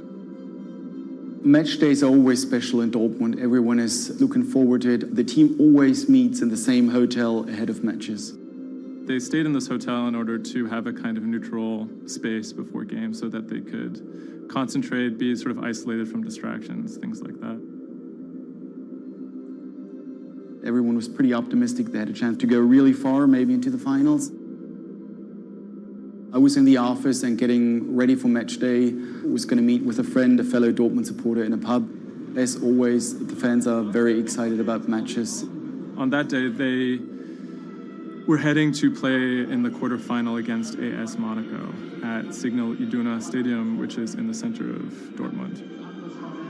Shortly before 7 p.m., the players of the team boarded their official team bus. When the bus took off the parking lot of the hotel and turned on the street, there were three detonations, 3 bombs that exploded and hit the bus of Dortmund. 3 explosions occurred close to the Borussia Dortmund team bus. The B team bus had just left the hotel. The explosions destroyed 2 windows in the rear part of the bus. People screamed, people jumped to the ground. The fellow Dortmund fan I was supposed to watch the match with, he called me and said, turn on the TV, there was an attack at the Dortmund bus. And I thought he was like, that was impossible.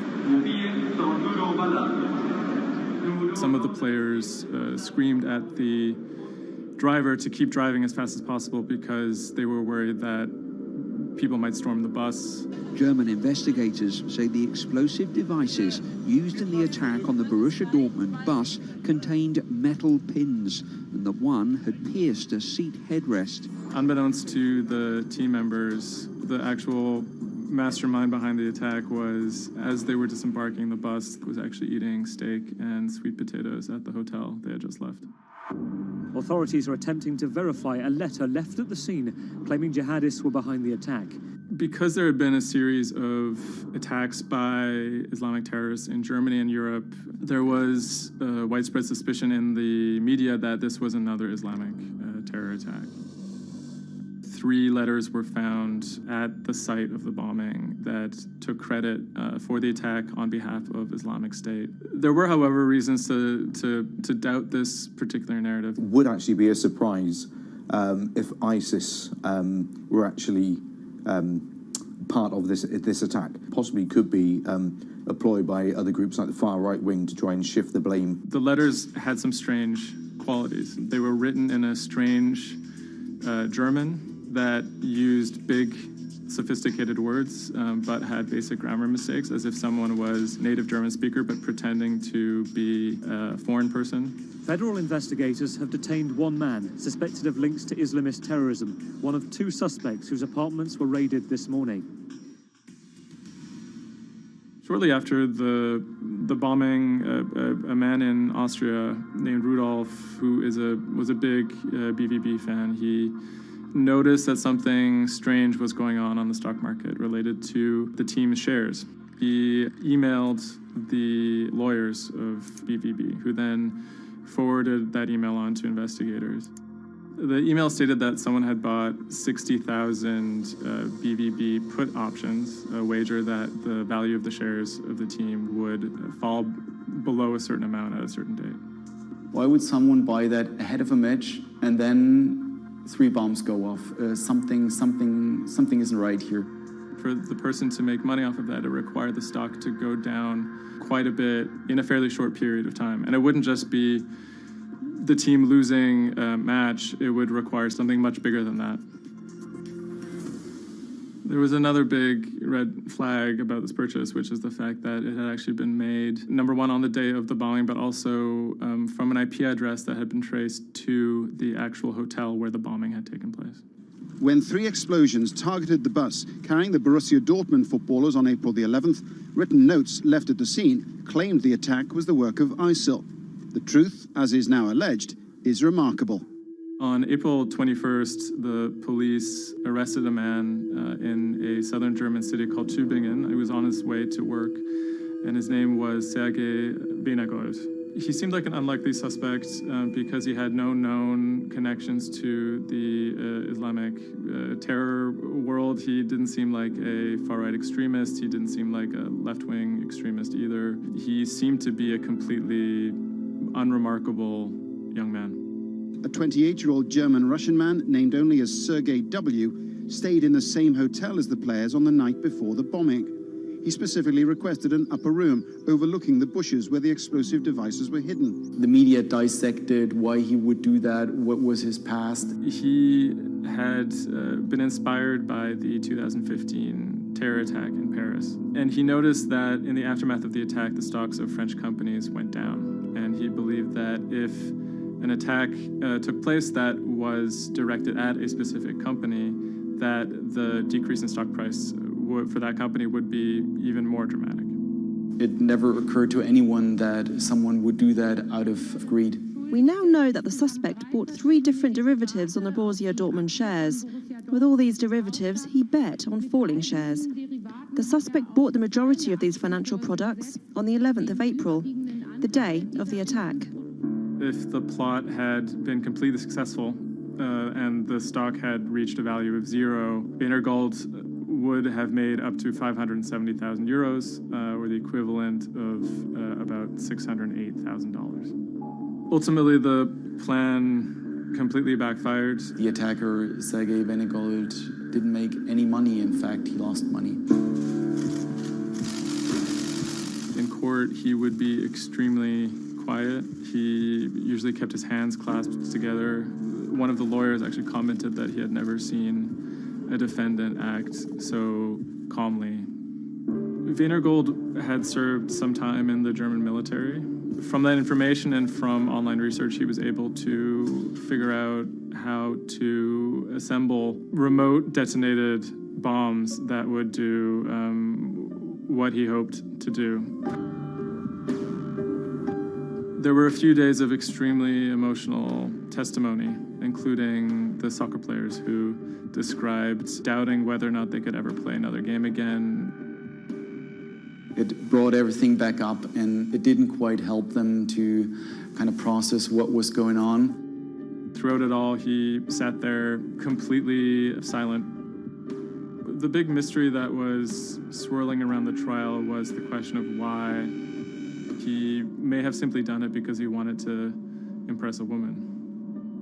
Rebecca is a young woman who has a very troubled home life. She ultimately sees her relationship with Benegold as an opportunity to leave that troubled home. Benegold is a Russian immigrant to Germany. He speaks with an accent. He has anxiety in large groups of Germans. She begins to resent the fact that he has these fears and feels a little bit trapped. Rebecca attempts to dump him on multiple occasions, and he threatens to commit suicide if she leaves him. Benegold apparently told Rebecca that she would soon be seeing a surprise. After being dumped via text message, he apparently began planning for this attack in earnest. Benegold was charged with 28 counts of attempted murder, which carried a maximum sentence in Germany of life in prison. He claimed that he had nothing to do with the attack, but as time went on, he admitted that he had actually been the person who had built the explosives and had set them off. But he claimed that he didn't want to actually kill anybody. Ultimately, Benegold didn't receive the harshest possible sentence. He was given 14 years in prison, but it's still a considerable amount in jail in Germany.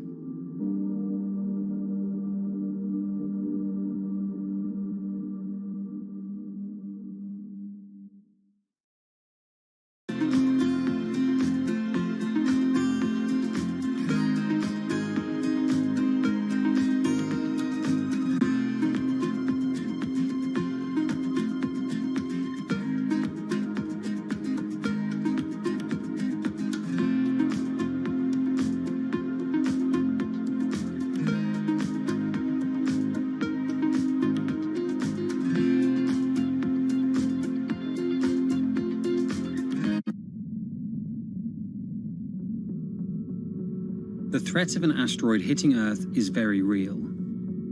If it's big enough, it's also very final.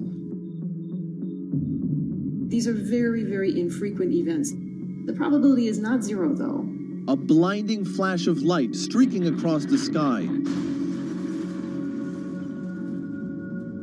About 100 tons of space rock falls on Earth every day. Most of it is so small it burns up in our atmosphere or lands unnoticed away from major populations.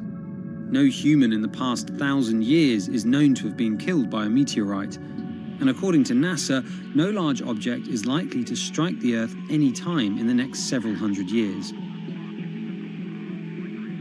However, one thing is certain: we haven't found them all. There are thousands out there, and we don't know where they are.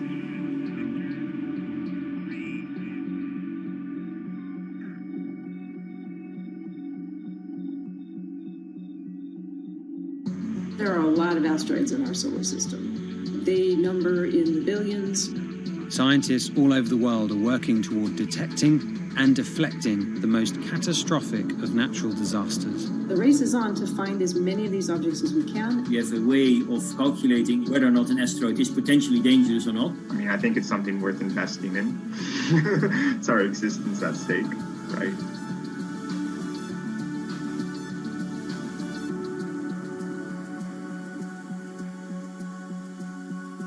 Amy, let's get this one out of the way. It's probably the question you get asked the most, but how scared should we be?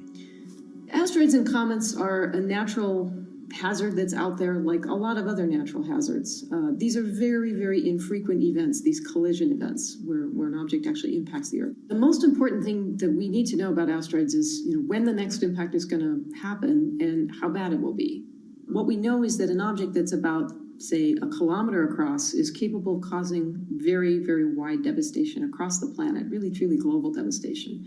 The object that wiped out the dinosaurs was somewhere in the neighborhood of 5 to 10 kilometers across, so even bigger than that. At a kilometer, it's still going to be very bad and it will have global effects.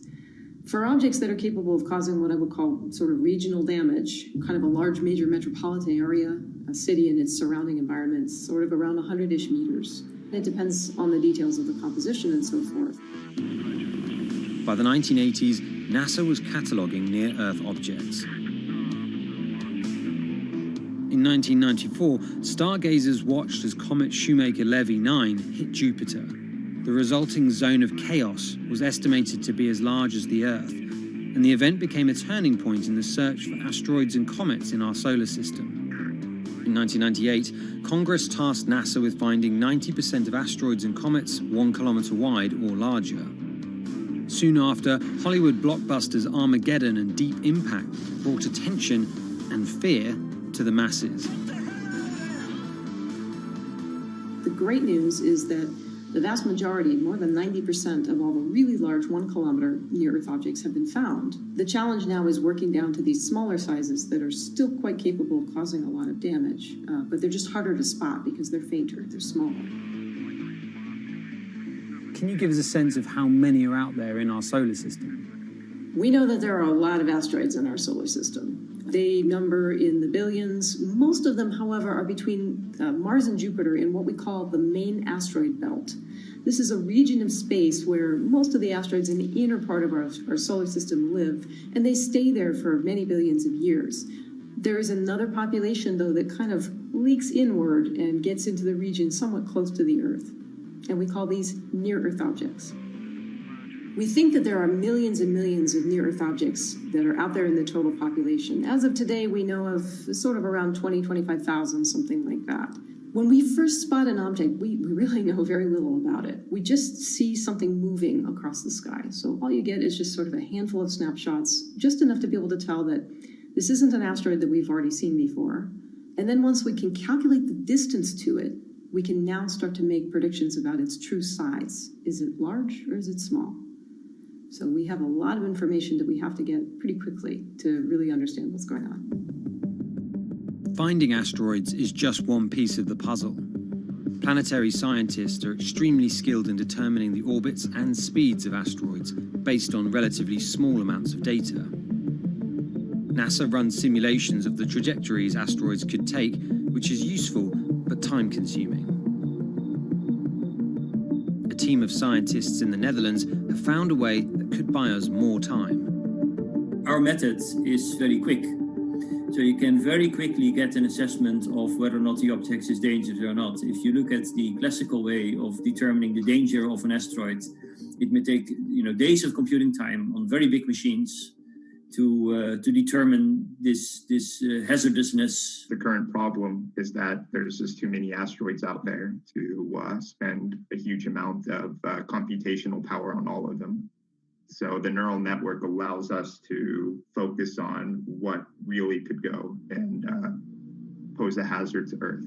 A neural network is a computing system that mimics the way the human brain operates to find underlying relationships in a set of data. By training the network in this way, you train it in recognizing those objects that are most likely to hit the planet.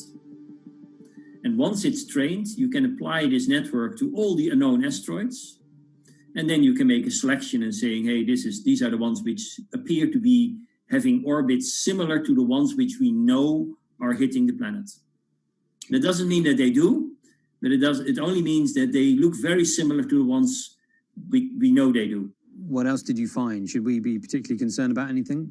One thing that we did find is that our neural network was able to go and identify a handful of asteroids which weren't considered potentially hazardous, that when we went and integrated them forward in time, they came quite close to Earth.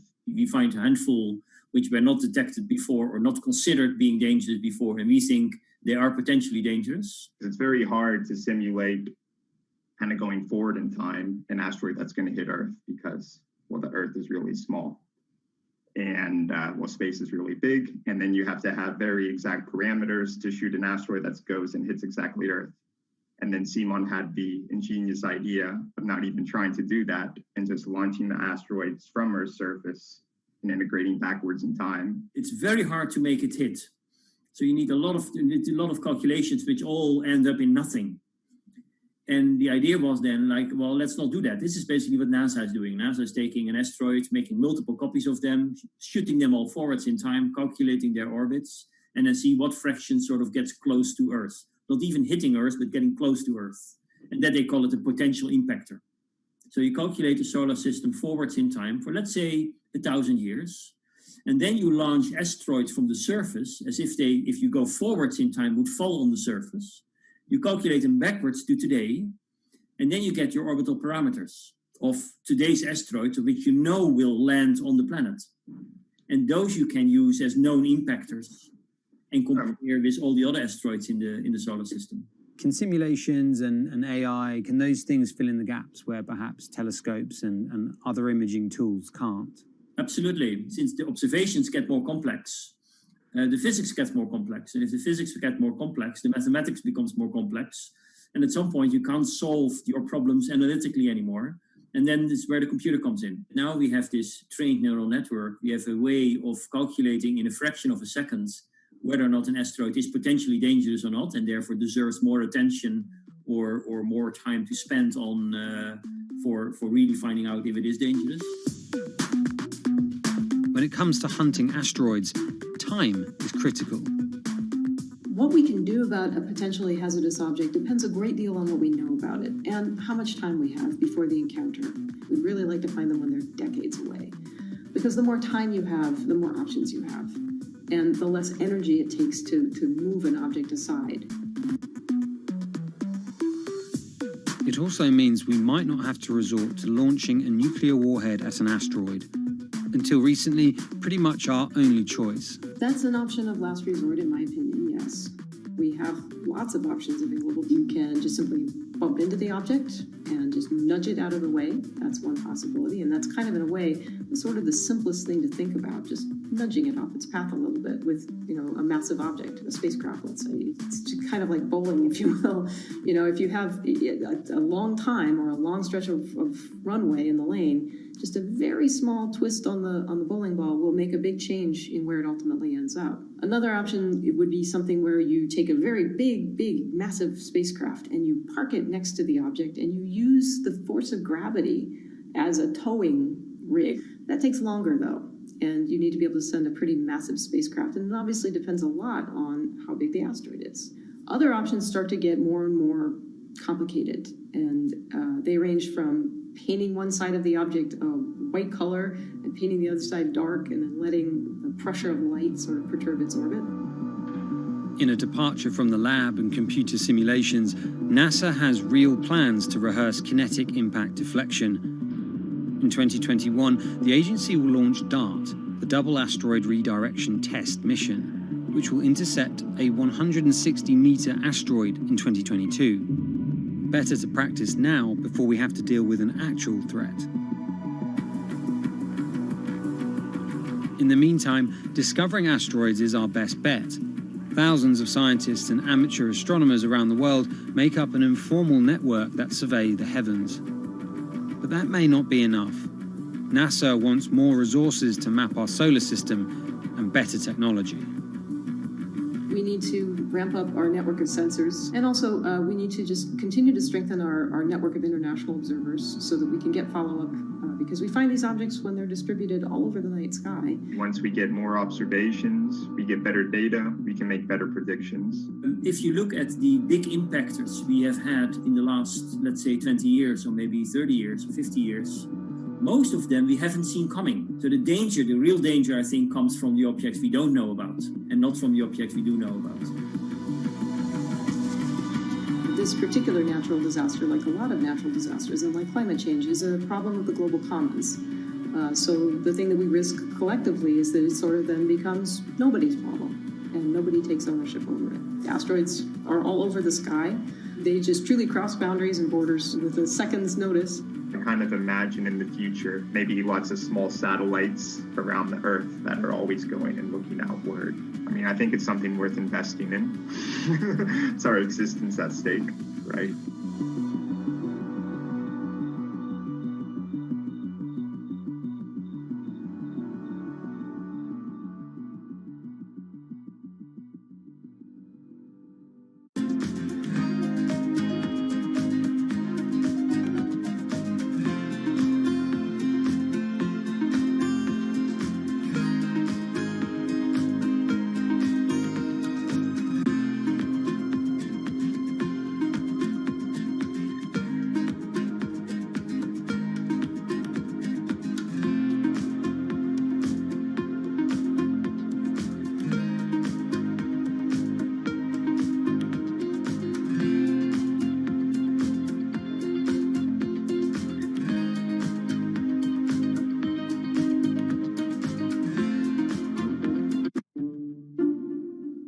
The pandemic has affected everyone in different ways. Some pass the time by baking. Homemade sourdough bread. Do I need to say more? Some chose to binge watch Netflix. It's your game.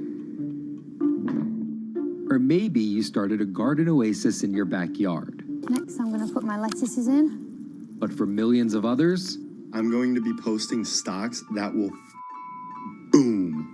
They wanted to uproot the financial industry. Let's just lock it on up and take $15,000.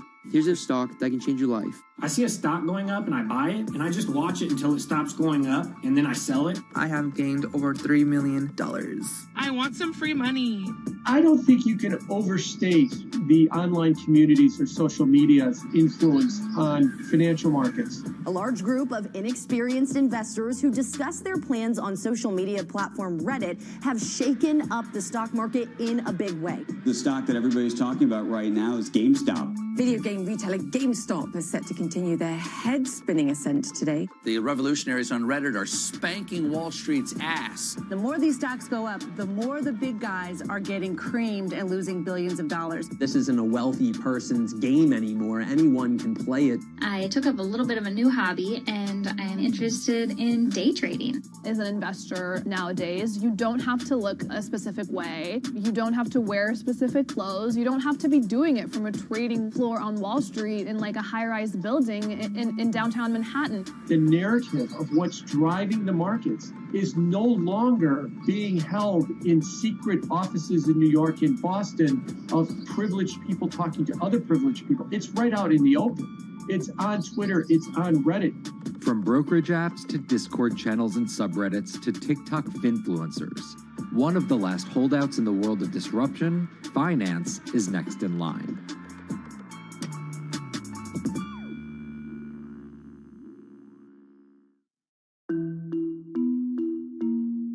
Investing should be as ubiquitous as shopping online.